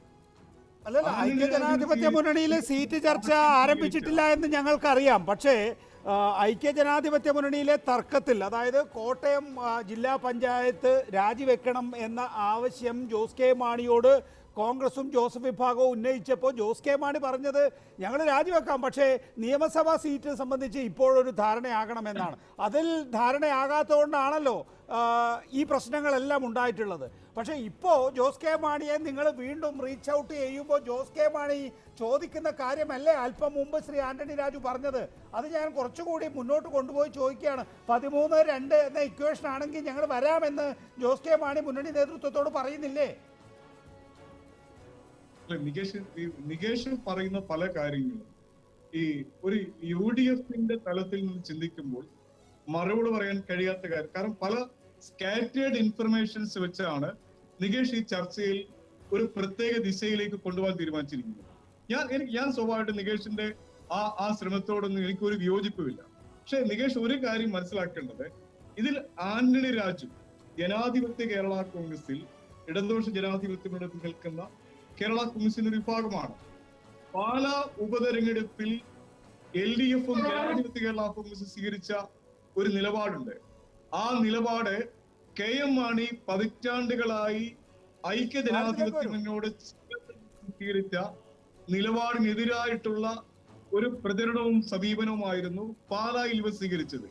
ഇപ്പോൾ നികേഷ് ആവർത്തിച്ച് ഞങ്ങളോട് ചോദിച്ച ചോദ്യം കേരള കോൺഗ്രസിന്റെ രണ്ട് വിഭാഗങ്ങളുമായി ബന്ധപ്പെട്ട് അതിന്റെ ഏറ്റവും വലിയ ലിങ്ക് ചെയ്തത് ജോസ് കെ മാണിക്ക് 15 സീറ്റുകൾ വേണം, അതിൽ തൊടുപുഴയും കടുത്തുരുത്തി ഉൾപ്പെടുമോ എന്നുള്ള ഒരു വളരെ വളരെ മൈന്യൂട്ട് ഡീറ്റെയിൽസിലേക്ക് പോകുന്ന ഒരു ചർച്ചയായി നികേഷ് ഇത് ഫ്രെയിം ചെയ്തെടുത്തിരിക്കുകയാണ്.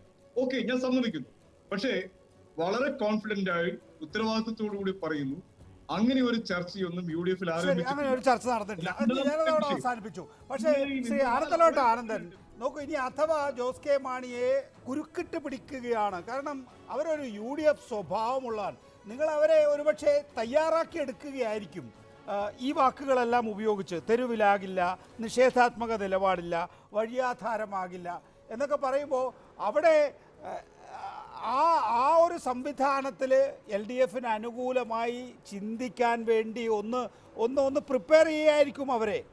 എന്നാൽ പോലും അവരെല്ലാം ഒരു UDF കൾച്ചറുള്ള പാർട്ടിയാണെന്ന് തിരുവനന്തപുരത്ത് ഇരിക്കുന്ന ശ്രീ ആനന്ദലവട്ടം ആനന്ദനെ സംബന്ധിച്ചിടത്തോളം നല്ല വ്യക്തതയുണ്ട്. ഇത്തരം പാർട്ടികളോടൊക്കെ എന്തൊക്കെ നിലപാട് ഏതൊക്കെ കാലഘട്ടത്തിൽ പാർട്ടി സ്വീകരിച്ചിട്ടുണ്ട് എന്നുള്ളതൊക്കെ അത്തരം ചർച്ചകളിലൊക്കെ സജീവമായിട്ടുള്ള ആളാണ് ശ്രീ ആനന്ദലവട്ടം ആനന്ദൻ താങ്കൾ. അപ്പോൾ ഇനി അഥവാ ജോസ് കെ മാണി വിഭാഗം ഈ ഒരു UDF പാരമ്പര്യത്തിൻ്റെ പശ്ചാത്തലത്തിൽ എന്നാൽ പിന്നെ ഇവർ വിളിച്ചുകൊണ്ടിരിക്കുകയല്ലേ, അവിടെ തന്നെ നിൽക്കാം എന്ന് തീരുമാനിക്കുകയാണെങ്കിൽ ജോസഫ് വിഭാഗത്തെ എടുക്കുമോ? അല്ല, നികേഷ് നേരത്തെ ഒരു സംശയം പ്രകടിപ്പിച്ചിട്ടുണ്ടല്ലോ. ഈ മാണി സാർ 50 വർഷം കൈവശം വച്ചിരുന്ന പാലാ നിയോജക മണ്ഡലത്തിൽ ഈ ജോസ് മാണിക്ക് കോൺഗ്രസിന് കേരള കോൺഗ്രസ് എന്തെങ്കിലും സ്വാധീനമുണ്ടെങ്കിൽ അവർ ജയിക്കണ്ടേ? അണികൾ അവരുടെ കൂടെ ഉണ്ടോ? അണികളില്ല. ഇപ്പം നിങ്ങൾ ഈ ജോസ് മാണിയെ കോൺഗ്രസിനെ കൂടി കേരള കോൺഗ്രസിന് ഇപ്പുറത്ത് കൊണ്ടുവന്നാൽ അണികൾ ഇപ്പുറത്ത് കൂടെ വരുമോ? അണികളൊക്കെ UDF മൈൻഡ് ഉള്ളവരല്ലേ എന്നൊരു സംശയം പ്രകടിപ്പിച്ചിട്ടുണ്ടല്ലോ. എന്തുകൊണ്ടാണ് ഈ UDF ജോസ് കെ മാണിയെ തന്നെ വേണമെന്ന് ആവശ്യപ്പെടുന്നത്? അവരുടെ കൂടെ അണികളുണ്ടെന്ന് തോന്നിയിട്ട്, ജോസഫിനേക്കാൾ അണികളുണ്ടെന്ന് തോന്നിയിട്ട് ഉണ്ടാണല്ലോ. ഒരിക്കൽ പുറത്താക്കിയിട്ട് ചിഹ്നം കിട്ടിയപ്പോൾ വീണ്ടും വേണമെന്ന് ആവശ്യപ്പെടുക. ഇപ്പോൾ എൻ്റെ സുഹൃത്ത് ആന്റണി രാജു പറഞ്ഞ ഒരു കാര്യം ഞാൻ ഓർമ്മപ്പെടുത്തുകയാണ്. ആരാണ് UDF-ന്റെ ഇപ്പം നേതൃത്വം നയപരമായ തീരുമാനമെടുക്കുന്നത്? കോൺഗ്രസ് ആണോ? മുഖ്യകക്ഷി അതാണെങ്കിലും അല്ല, ലീഗാണ്. അതാണല്ലോ രമേശ് ചെന്നിത്തല പാണക്കാട് തങ്ങളെ കാണാൻ പോയിട്ട് ഇറങ്ങി പറഞ്ഞ കാര്യം ജോസ് കെ മാണിയെ വിടാനും സാധിക്കില്ല. ലീഗിന്റെ അഭിപ്രായം അതാണ്. ലീഗ് എന്ത് പറയുന്നു അതാണ് ഇപ്പം UDF-ന്റെ അഭിപ്രായം, അതാണ് UDF-ന്റെ തീരുമാനം. കോൺഗ്രസ് അല്ല UDF-ന്റെ ലീഡർഷിപ്പ്. അത് പകൽ പോലെ ഇപ്പം തെളിഞ്ഞു വരികയാണ്. അങ്ങനെ ഒരു മുന്നണിയിൽ കേരള കോൺഗ്രസിന്റെ ഏത് വിഭാഗമായാലും അങ്ങനെ നിൽക്കുമോ ഇല്ലയോ? അതാണ് വരാൻ പോണ നാടുകളിൽ ഉയർന്നു വരാൻ പോണ ക്വസ്റ്റ്യൻ. അവരുടെ പിന്നിൽ അണിനിരക്കുന്ന ജനവിഭാഗം, ആ ജനവിഭാഗം അല്ല, ആ പൊളിറ്റിക്കൽ പോയിന്റ് താങ്കൾ പറഞ്ഞു നേരത്തെ. ശ്രീ കോടിയേരി ബാലകൃഷ്ണൻ പറഞ്ഞു. പക്ഷെ ഞാൻ ചോദിച്ച ചോദ്യത്തിന് താങ്കൾ മറുപടി പറഞ്ഞില്ല. ജോസ് ഇല്ലെങ്കിൽ ഏതാണ്? ജോസ് ഇല്ലെങ്കിൽ ജോസഫ് ആയാലും മതിയോ? അല്ല, ഞങ്ങളിപ്പോൾ ഞാൻ ആദ്യം വളരെ സ്പഷ്ടമായി പറഞ്ഞല്ലോ, ജോസ് ആയാലും ജോസഫ് ആയാലും എനിക്ക് ആ UDF-ന് നിൽക്കുന്ന വേറെ ഏതെങ്കിലും വ്യക്തികളോ പാർട്ടികളോ ആയാലും അവർ UDF-നെ തള്ളിപ്പറഞ്ഞുകൊണ്ട് അവരിപ്പോൾ എടുക്കുന്ന നിലപാടുകൾ ഞങ്ങൾക്ക് യോജിപ്പില്ലെന്ന് പറഞ്ഞുകൊണ്ട് LDF-ന്റെ നിലപാടിനോടാണ് യോജിപ്പെന്ന് പറഞ്ഞ് സമീപിച്ചാൽ ഞങ്ങൾ LDF ചർച്ച ചെയ്യും. അവരെ വഴിയാധാരമാക്കാത്ത വിധത്തിൽ UDF വിട്ടു വരുന്നവരെ അവർ സ്വീകരിക്കുന്ന കാര്യത്തിൽ LDF ഒരു തീരുമാനത്തിലെത്തും.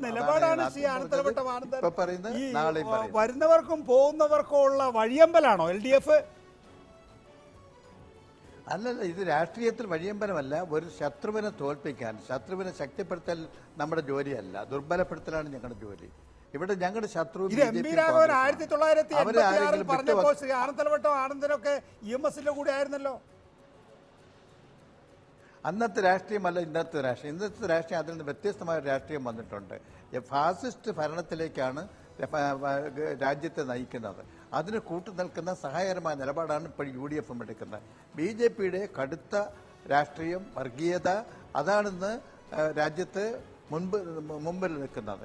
അതിനെ സഹായിക്കുന്ന നിലപാടാണ് കോൺഗ്രസ്. കോൺഗ്രസ്സായി ജയിച്ചാലും UDF ജയിച്ചാലും BJPക്ക് ഇവിടെ കേരളത്തിൽ പ്രശ്നമല്ല. എന്തെന്നാൽ അവരെ പർച്ചേസ് ചെയ്യാം. ഇടതുപക്ഷ മുന്നണി ജയിച്ചാൽ അവരെ പർച്ചേസ് ചെയ്യാൻ കഴിയില്ല. ഈ തെരഞ്ഞെടുപ്പിൽ BJPക്ക് കേരളത്തിൽ ഭരണം കിട്ടും, അധികാരത്തിൽ വരാൻ കഴിയും, MLA ജയിച്ചു വരുമെന്ന് അവർ കരുതുന്നില്ല. പക്ഷെ നെക്സ്റ്റ് അസംബ്ലി തെരഞ്ഞെടുപ്പ് വരുമ്പോൾ അന്നേരത്തേക്ക് ഇപ്പം ജയിച്ചു വരുന്ന കോൺഗ്രസിന് പകുതിയെങ്കിലും വിലക്കെടുത്തുകൊണ്ട് അതിനുള്ള MLA കൂടെ സഹായത്തോടു കൂടി അടുത്ത തെരഞ്ഞെടുപ്പാണ് BJP ലക്ഷ്യമിടുന്നത്. അതിന് ഇടതുപക്ഷ മുന്നണി തോക്കണം, കോൺഗ്രസ് ജയിക്കണം. ആ സമീപനം എടുക്കണം. അത് ഇന്ത്യയുടെ രാഷ്ട്രീയ ഭൂപടത്തിൽ നിന്ന് പൂർണ്ണമായും നിഷ്കാസനം ചെയ്യപ്പെടും എന്ന് ഭയന്ന് നിങ്ങൾ ഇല്ലാത്ത രാഷ്ട്രീയം കൊണ്ടുവരികയാണോ ശ്രീ ആനന്ദലവട്ടം ആനന്ദൻ? ഈ തെരഞ്ഞെടുപ്പിൽ BJP വലിയ ശക്തിയാവില്ല, പക്ഷെ അടുത്ത തെരഞ്ഞെടുപ്പിൽ ഇതിന്റെ പകുതി BJP കൊണ്ടുപോകുന്നൊക്കെ എന്ത് കണക്കാണ്? ആ കണക്കെന്തെന്ന് പറഞ്ഞാൽ ഇപ്പോൾ അവർ രണ്ടുപേരും കൂടെ യോജിച്ച് ഇടതുപക്ഷ മുന്നണിയെ എതിർക്കുന്നതിന്റെ ലക്ഷ്യം എന്തെന്നാൽ ഞങ്ങളെ ഇടതുപക്ഷ മുന്നണിയെ പരാജയപ്പെടുത്തി UDF വരുന്നതിനോട് BJPക്ക് യോജിപ്പാണ്. അവർക്കിപ്പോൾ വരാൻ ഒക്കില്ല. അങ്ങനെ വന്നാൽ മറ്റ് സംസ്ഥാനങ്ങളിൽ നിങ്ങൾ കാണുന്നില്ലേ, ജയിച്ചു വരുന്ന കോൺഗ്രസ് MLA ഭൂരിപക്ഷം ഉണ്ടായ സംസ്ഥാനങ്ങളിൽ പോലും വിലക്കെടുത്ത് BJP ഭരിക്കുകയല്ലേ. അത് ആ മാതൃക കേന്ദ്രം ഭരിക്കുന്നത് BJP ആണെന്നുള്ളത് കൊണ്ട് ആ അധികാരവും സ്വാധീനവും ഉപയോഗിച്ച് ഏതെങ്കിലും ഒരു സംസ്ഥാനത്ത് BJP അല്ലാത്ത കോൺഗ്രസ് ആണ് ഭരിക്കാൻ വരുന്നത്, ഏതെങ്കിലും പ്രാദേശിക പാർട്ടിയാണ് ഭരിക്കാൻ വരുന്നതെങ്കിൽ അതിനെയൊക്കെ പർച്ചേസ് ചെയ്യാം. ഇടതുപക്ഷ മുന്നണിയെ പർച്ചേസ് ചെയ്യാൻ സാധിക്കില്ല. അത് അവർക്ക് നന്നായി അറിയാമെന്നുള്ളത് കൊണ്ടാണ് കേരളത്തിൽ ഇടതുപക്ഷ മുന്നണിക്കെതിരായിട്ടുള്ള ശക്തമായ നിലപാടെടുക്കുന്നത്. നിങ്ങൾ സ്വപ്നം കാണുന്ന രാഷ്ട്രീയമാണോ ശ്രീ ആനന്ദലവട്ടം ആനന്ദം പറയുന്നത്? നിങ്ങൾ സ്വപ്നമെങ്കിലും കാണുന്നുണ്ടോ ആനന്ദലവട്ടം കാണുന്ന ഒരു രാഷ്ട്രീയ സംഭവവികാസം? ആനന്ദലവട്ടം ആനന്ദൻ വളരെയേറെ പരിണിതപ്രജ്ഞനായ വളരെ സീനിയർ ആയിട്ടുള്ള നേതാവാണ്. മൂത്തവർ ചൊല്ലും മുതുനെല്ലിക്ക ആദ്യം കഴിക്കുമെങ്കിലും പിന്നെ മധുരിക്കുമെന്നാണ് പഴഞ്ചൊല്ല്. അപ്പോ ആനത്തലവട്ടത്തിന് മാർക്സിസ്റ്റ് പാർട്ടിയുടെ ഭാവി ഏതാണ്ട് വ്യക്തമായിട്ട് ബോധ്യമായി കഴിഞ്ഞു എന്നുള്ളതാണ് അദ്ദേഹത്തിന്റെ വാക്കുകളിലൂടെ തന്നെ കാണുന്നത്. അപ്പോൾ ഈ കോൺഗ്രസ് ആണെങ്കിൽ ജയിച്ചു വരുന്നവരൊക്കെ BJPയിൽ വരുമെന്ന് പറയുമ്പോൾ എത്രയോ CPM MLA-മാരും MP-മാരും ഒക്കെ ഇപ്പോ BJPയിൽ എത്തിക്കഴിഞ്ഞു എന്നുള്ളതും ആനത്തലവട്ടത്തിന് അറിയാഞ്ഞിട്ടല്ല. അപ്പോൾ എന്താണ് ഭാവി എന്നുള്ളത് വളരെ വ്യക്തമാണ്. അത് തന്നെയാണ് ആനത്തലവട്ടവും CPM-ഉം ഇന്ന് നേരിടുന്ന ഏറ്റവും വലിയ പ്രശ്നം. അതായത് കേരളത്തിൽ BJP വളരുന്നു എന്നുള്ളത് യാഥാർത്ഥ്യത്തെ നേരിടാൻ കഴിയാതെ വരുമ്പോൾ ആരെ വേണമെങ്കിലും കൂട്ടുപിടിക്കാം, ആരെ വേണമെങ്കിലും രാഷ്ട്രീയപരമായിട്ട് സ്വീകരിക്കാം. അവിടെ നിലപാടുകളില്ല, പ്രത്യയശാസ്ത്രമില്ല, ധാർമ്മികതയില്ല, ഒന്നുമില്ല. ഒന്ന് ജീവിച്ചിരുന്നാൽ മതി. ഒരു തരിയായിട്ടെങ്കിലും ഇടതുപക്ഷം ഈ കേരളത്തിൽ അവശേഷിക്കണമെങ്കിൽ ഏത് നെറികേട്ട രാഷ്ട്രീയത്തിനും CPM തയ്യാറാണ് എന്നാണ് ആനന്ദലവട്ടവും കോടിയേരി ബാലകൃഷ്ണനും വ്യക്തമാക്കിയിട്ടുള്ള കാര്യം. അതിവിടുത്തെ ജനങ്ങൾ കണ്ടുകൊണ്ടിരിക്കുക. ഇത് തീർച്ചയായിട്ടും BJPക്ക് ഗുണകരമായിട്ട് തന്നെ വരും. അതിന്റെ വെപ്രാളമാണ് ഇപ്പോൾ CPM ഇവിടെ കാണിച്ചുകൊണ്ടിരിക്കുന്നത്. അപ്പോൾ അവിടെ ജോസ് കെ മാണി ആവട്ടെ അല്ലെങ്കിൽ BJ ജോസഫ് ആവട്ടെ ആരെയും അവർ സ്വീകരിക്കും, അതുപോലെ മറ്റു പാർട്ടികളെയും അവർ സ്വീകരിക്കും. എങ്ങനെയും അധികാരത്തിലിരുന്നാൽ മതി. ഇപ്പോഴത്തെ അവസ്ഥയിൽ കേരളത്തില് CPM തൂത്തെറിയപ്പെടാവുന്ന രാഷ്ട്രീയ സാഹചര്യത്തിലാണ് ഉള്ളത് എന്നറിയാവുന്നത് കൊണ്ട് പഞ്ചായത്ത് ഇലക്ഷനിലും മറ്റ് നിയമസഭാ ഇലക്ഷനിലും ഒക്കെ CPM സ്വീകരിക്കാൻ പോകുന്ന നിലപാട് അവരുടെ ജീവൻ നിലനിർത്തുക, ജീവിച്ചിരിക്കുക മിനിമം. അതിനുവേണ്ടി എന്ത് നെറികേടും എന്ത് രാഷ്ട്രീയ അടിയറവും പറയാൻ തയ്യാറായിരിക്കുന്ന വാക്കുകളാണ് ഇപ്പോൾ ആനത്തലവട്ടത്തിലൂടെയും അതുപോലെ തന്നെ കോടിയേരി ബാലകൃഷ്ണന്റെയും വാക്കുകളിലൂടെ നമ്മൾ കാണുന്നത്. ഇത് കേരള രാഷ്ട്രീയത്തിൽ ഒരു ശുദ്ധീകരണം ഉണ്ടാക്കുമെന്ന് ഞങ്ങൾ ആഗ്രഹിക്കുകയാണ്. കാരണം മുന്നണി രാഷ്ട്രീയത്തെ കണ്ട് മടുത്ത കേരളത്തില് ഈ രണ്ട് മുന്നണികളും കാണിക്കുന്ന ഈ നെറുകേടികൾക്ക് ബദലായിട്ടുള്ള ഒരു മുന്നേറ്റത്തിന് നല്ല കളമൊരുക്കുകയാണ് ഇന്ന് CPM ചെയ്തുകൊണ്ടിരിക്കുന്നത്. ശരി, ദയവായി തുടരുക ശ്രീ ജയസൂര്യ. ഇപ്പോൾ സ്റ്റീഫൻ ജോർജ് UDF വിട്ടാൽ തെരുവിലാകില്ല, നിഷേധാത്മക നിലപാട് ജോസ് കെ മാണിയുടെ കാര്യത്തിൽ ഇല്ല, വഴിയാധാരമാകില്ല എന്നൊക്കെ കേട്ടിട്ടുണ്ടാവുമല്ലോ. ഇപ്പൊ മനപ്പാഠം പഠിച്ചിട്ടുണ്ടാവും താങ്കളൊക്കെ കോടിയേരി ബാലകൃഷ്ണന്റെ വാക്കുകൾ. എങ്ങനെയാണ് ജോസ് കെ മാണി വിഭാഗം ഇതിനോട് പ്രതികരിക്കുന്നത്? അല്ല, ഇത് കോടിയേരി ബാലകൃഷ്ണൻ ബഹുമാനപ്പെട്ട CPM സെക്രട്ടറി ഇന്ന് മാത്രമല്ലല്ലോ, നേരത്തെയും അദ്ദേഹം ലേഖനത്തിലൂടെ അതെ, പല പ്രോത്സാഹനങ്ങളും ഉണ്ടായിരുന്നു. പ്രോത്സാഹന സമ്മാനം, ജനസ്വാധീനമുള്ള പാർട്ടിയാണ്, അങ്ങനെയൊക്കെ പറഞ്ഞിരുന്നു. ഞങ്ങളെ സംബന്ധിച്ച് ഒരു കാര്യമേ ഉള്ളൂ. ഞങ്ങളെ സംബന്ധിച്ച് ഇപ്പം ഒരു കാരണമില്ലാതെ അകാരണമായി എന്ന് ഞങ്ങൾ പറയും. ഞങ്ങൾക്ക് ബോധ്യമില്ലാത്ത കാര്യത്തിൽ ധാരണ ഉണ്ടെന്നും പറഞ്ഞ് ഞങ്ങളെ മുന്നണിയിൽ നിന്ന് പുറത്താക്കി. ഞങ്ങൾ അത്ഭുതപ്പെട്ടു പോയി. കഴിഞ്ഞ കാര്യം അല്ല, അപ്പൊ അതുകൊണ്ട് ഞങ്ങൾ ഇപ്പോൾ എടുത്തിരിക്കുന്ന നിലപാട് ഇൻഡിപെൻഡന്റ് ആയിട്ടുള്ള നിലപാടാണ്. ഞങ്ങളുടെ ബഹുമാന ചെയർമാൻ ജോസ് കെ മാണി കഴിഞ്ഞ ദിവസം പറയുകയുണ്ടായി, വരുന്ന പഞ്ചായത്ത് തെരഞ്ഞെടുപ്പിന് മുമ്പ് ഒരു നിലപാട് ഞങ്ങൾ സ്വീകരിക്കും, അത് തർക്കമില്ല. അത് എന്ത് വേണമെന്ന് ഈ കഴിഞ്ഞ അടുത്ത ദിവസം ഞങ്ങൾ സ്റ്റിയറിംഗ് കമ്മിറ്റി വിളിച്ചിട്ടുണ്ട്. യഥാർത്ഥത്തിൽ പാർട്ടിയുടെ നയപരമായ തീരുമാനം എടുക്കാൻ അധികാരമുള്ള കമ്മിറ്റി ഭരണഘടനയനുസരിച്ച് സ്റ്റിയറിംഗ് കമ്മിറ്റിയാണ്. അപ്പൊ സ്റ്റിയറിംഗ് കമ്മിറ്റി വിളിച്ച് ഞങ്ങൾ ഗൗരവകരമായി കാര്യങ്ങളെല്ലാം വെച്ച് വിലയിരുത്തി ചർച്ച ചെയ്ത് ഉചിതമായ തീരുമാനം കൈക്കൊള്ളുമെന്ന് മാത്രമേ ഇപ്പൊ എനിക്ക് അതിനെക്കുറിച്ച് പറയാൻ കഴിയൂ. പക്ഷേ നോക്ക്, നിങ്ങളെ സംബന്ധിച്ചിടത്തോളം ടൈംസ് ഓഫ് ഇന്ത്യയാണിത്. കാരണം ചവിട്ടി പുറത്താക്കിയ മുന്നണി തന്നെ നിങ്ങളുടെ വാതിൽക്കൽ പെറ്റുകിടക്കുന്നു. LDF ഏതെങ്കിലും ഒരു UDF ഘടകകക്ഷിയെക്കുറിച്ച് ഇങ്ങനെ പറഞ്ഞതായി ഞാൻ കേട്ടിട്ടില്ല. ഒരു ഇത്രയും സ്വീകാര്യമായ വാക്കുകൾ ഉപയോഗിച്ചതായി ഞാൻ കേട്ടിട്ടില്ല. അപ്പോൾ നിങ്ങളെ സംബന്ധിച്ചിടത്തോളം ഒരു ദൈവാധീനമുള്ള പാർട്ടിയാണ് ശ്രീ സ്റ്റീഫൻ ജോർജ്. അല്ല, മാനസാറും ഇതിനു മുമ്പ് ഈ പാർട്ടി സ്ഥാപിച്ചവരും അതിനുശേഷം വന്നുള്ള നേതാക്കന്മാരും ഇപ്പോ ജോസ് കെ മാണി വരെയുള്ള നേതാക്കന്മാര് നന്മയെ ചെയ്തിട്ടുള്ളൂ എന്ന് വിശ്വസിക്കുന്ന ആളാണ് ഞാൻ. കേരളത്തിന് വേണ്ടി, കേരളത്തിലെ സാധാരണക്കാർക്ക് വേണ്ടി. അതുകൊണ്ട് ഈ പാർട്ടി കേരളത്തിൽ ആവശ്യമാണ്. കൃഷിക്കാർക്കും സാധാരണക്കാർക്കും അനിവാര്യമായ ഒരു രാഷ്ട്രീയ പാർട്ടിയാണ് കേരള കോൺഗ്രസ് എം എന്നതുകൊണ്ട് ദൈവികമായ ഒരു കൃപ കൊണ്ടാണ് ഞങ്ങൾക്ക് ഈ പ്രതിസന്ധിയിൽ നിന്ന് മോചനമുണ്ടായി ഞങ്ങളെ ഇലക്ഷൻ കമ്മീഷൻ ഔദ്യോഗികമായി അംഗീകരിച്ചു. ഇത് അംഗീകരിച്ചിട്ടും പറഞ്ഞു നടക്കുന്നത് കണ്ടല്ലോ, നികേഷ് കേട്ടല്ലോ പറഞ്ഞു നടക്കുന്നത് ഞങ്ങൾ കോടതി കേസ് കൊടുക്കുമെന്നൊക്കെയാണ് പറയുന്നത്. എനിക്കറിഞ്ഞുകൂടെ എന്താ ഉദ്ദേശിക്കുന്നതെന്ന്. ഇലക്ഷൻ കമ്മീഷൻ വിശ്വാസത്തിലെന്നാണ് ചിലത് പറയുന്നത്. ഇലക്ഷൻ കമ്മീഷൻ വിശ്വാസത്തിന്റെ പിന്നെ എന്തിനാ ഡൽഹി ഹൈക്കോടതി പോയി? അതിനകത്തൊരു വ്യക്തത. ശ്രീ ആന്റണി രാജു, താങ്കൾ ഈ പേപ്പറും കടലാസും ഒക്കെ വായിക്കുന്നതാണല്ലോ. ഇതുമായിട്ട് ബന്ധപ്പെട്ട ഇലക്ഷൻ കമ്മീഷൻ തീരുമാനിച്ചു കഴിഞ്ഞിട്ട് തൊടുപുഴ കോടതി പോയിട്ട് എന്ത് ചെയ്യാനാണ്? പിടിച്ചെങ്കിൽ ഇപ്പോൾ അടികളെ കൂടെ നിർത്തണമല്ലോ. അവരുടെ കൂടെ നിൽക്കുന്ന ആളുകളൊക്കെ ഇപ്പോൾ ഏതാണ്ട് അസ്വസ്ഥരായി ആ പാർട്ടി വിട്ട് പിന്നെ പല പാർട്ടികളിലേക്കും മടങ്ങിപ്പോകാനുള്ള ഒരു ആഗ്രഹത്തിലാണ്. പല പിന്നെ ഞങ്ങളുടെ പാർട്ടിയിൽ നിന്ന് തന്നെ പോയ ചില ആളുകൾ പോലും ഇപ്പോൾ ഈ ഒരു പശ്ചാത്തലത്തിൽ ആ പാർട്ടി വിട്ട് മടങ്ങി വരാനുള്ള നീക്കങ്ങൾ ആരംഭിച്ചിരിക്കുന്നു. ഞങ്ങളുമായിട്ടൊക്കെ ബന്ധപ്പെടുന്നുണ്ട്.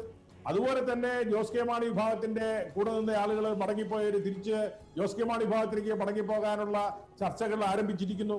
ഇതൊക്കെ തന്നെ ജോസഫ് വിഭാഗത്തിന്റെ ഇന്ന് നിൽക്കുന്ന ആളുകൾ നല്ല ചോർച്ചയുണ്ടാകും എന്നൊരു ഭയമുള്ളത് കൊണ്ട് ഇനിയും കോടതിയിൽ പോയാൽ അനുകൂലമായിട്ട് കിട്ടും എന്നുള്ള ഒരു ധാരണ ഉണ്ടാക്കി ഈ മടങ്ങിപ്പോകാൻ നിൽക്കുന്ന ആളുകളെ കുറച്ചുനാൾ കൂടെ നിർത്തുക എന്നുള്ള ഒരു ഒരു ഒരു ഒരു വിദ്യ മാത്രമാണ് ഇപ്പൊ.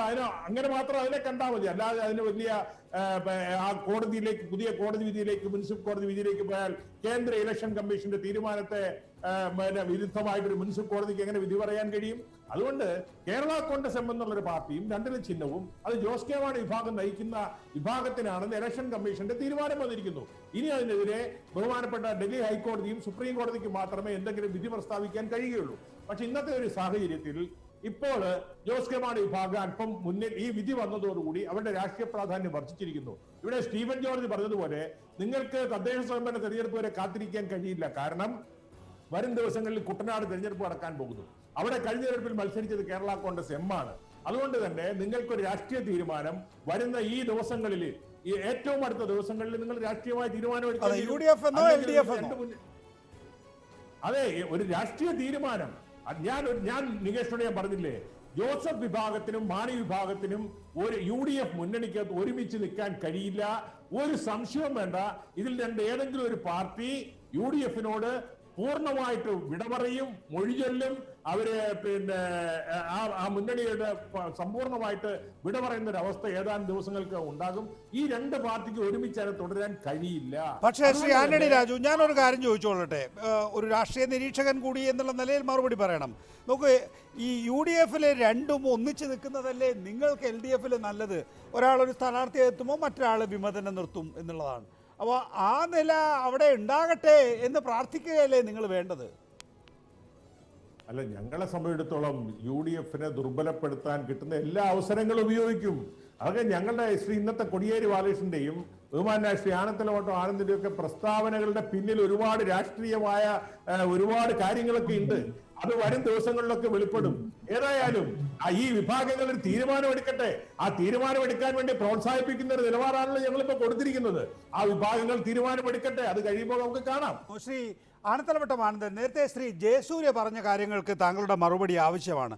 ഈ സെറ്റപ്പ് ഒന്നും കൊണ്ട് നമ്മൾ തെരഞ്ഞെടുപ്പിന് പോയാൽ കെട്ടിവെച്ച കാശ് കിട്ടില്ല എന്ന തോന്നലാണ് പൊതുവെ ശ്രീ ജയസൂര്യ പോലുള്ളവർക്ക് തോന്നുന്നത് എൽ ഡി എഫിന്റെ ഈ ധൃതി കാണുമ്പോൾ. ജയസൂര്യ ആത്മസംതൃപ്തിക്ക് വേണ്ടി സ്വപ്നം കാണുകയാണ്. കേരളത്തിലെ രാഷ്ട്രീയം മനസ്സിലാക്കിയിട്ട് ഒരാൾ അങ്ങനെ പറയുമെന്ന് ഞാൻ കരുതുന്നില്ല.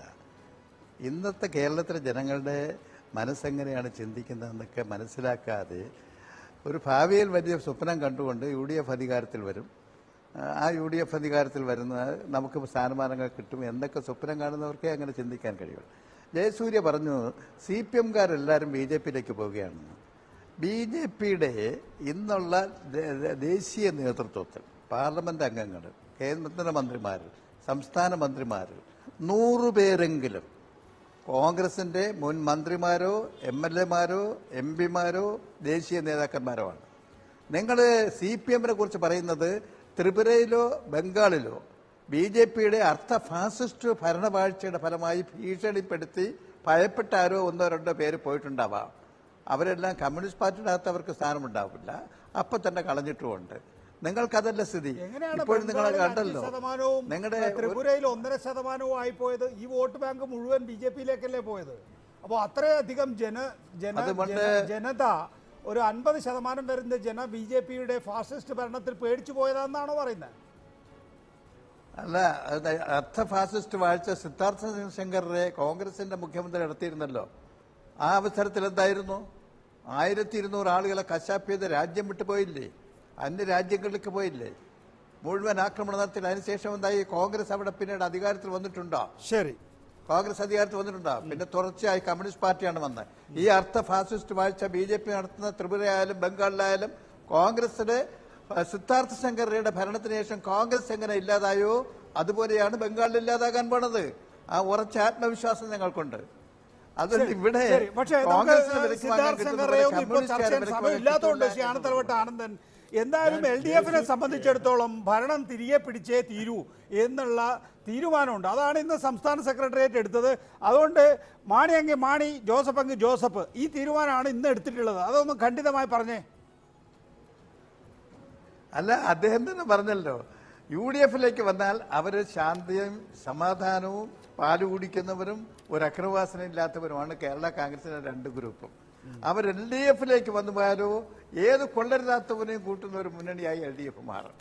എന്തൊരു വിരോധാഭാസമാണിത്. ശരി, ഞങ്ങൾ വളരെ ക്ലിയർ കട്ടായി പറഞ്ഞല്ലോ, രാജ്യത്തെ മുഖ്യ ശത്രുക്കളെ ശക്തിപ്പെടുത്തലല്ല ഞങ്ങളുടെ ജോലി, ആ ശത്രുക്കളെ ദുർബലപ്പെടുത്തലാണ്. ശരി, LDF-ന്റെ വൈബ്രൻസി കണ്ടില്ലേ? LDF-ന്റെ ഡൈനാമിസം കണ്ടില്ലേ?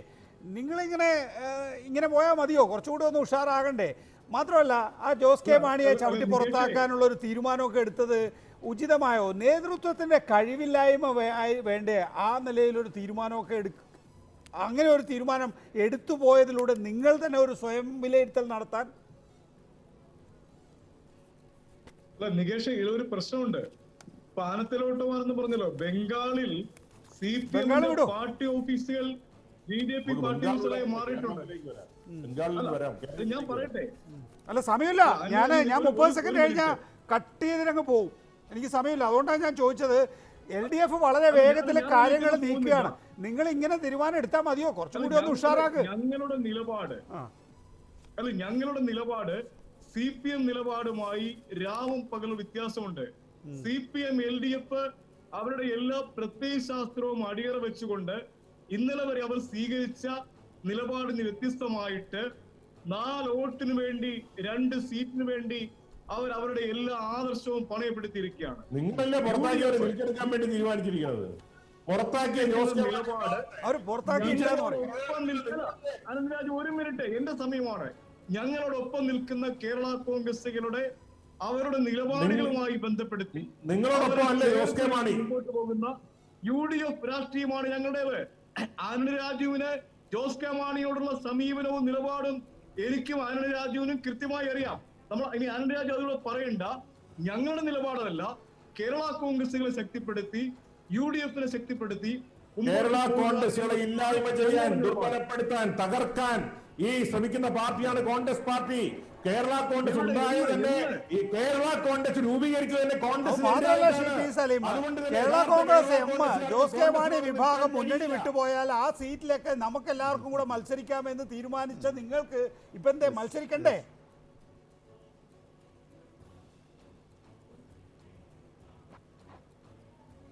മത്സരിക്കണ്ട. പി സലിം, ജയസൂര്യ, ആനത്തലവട്ടം ആനന്ദൻ, ആന്റണി രാജു, സജി മഞ്ഞക്കടമ്പൻ, വളരെ നന്ദി ഈ ചർച്ചയിൽ പങ്കെടുത്തതിന്. 8 അവർ അവസാനിക്കുന്നു. നമസ്കാരം.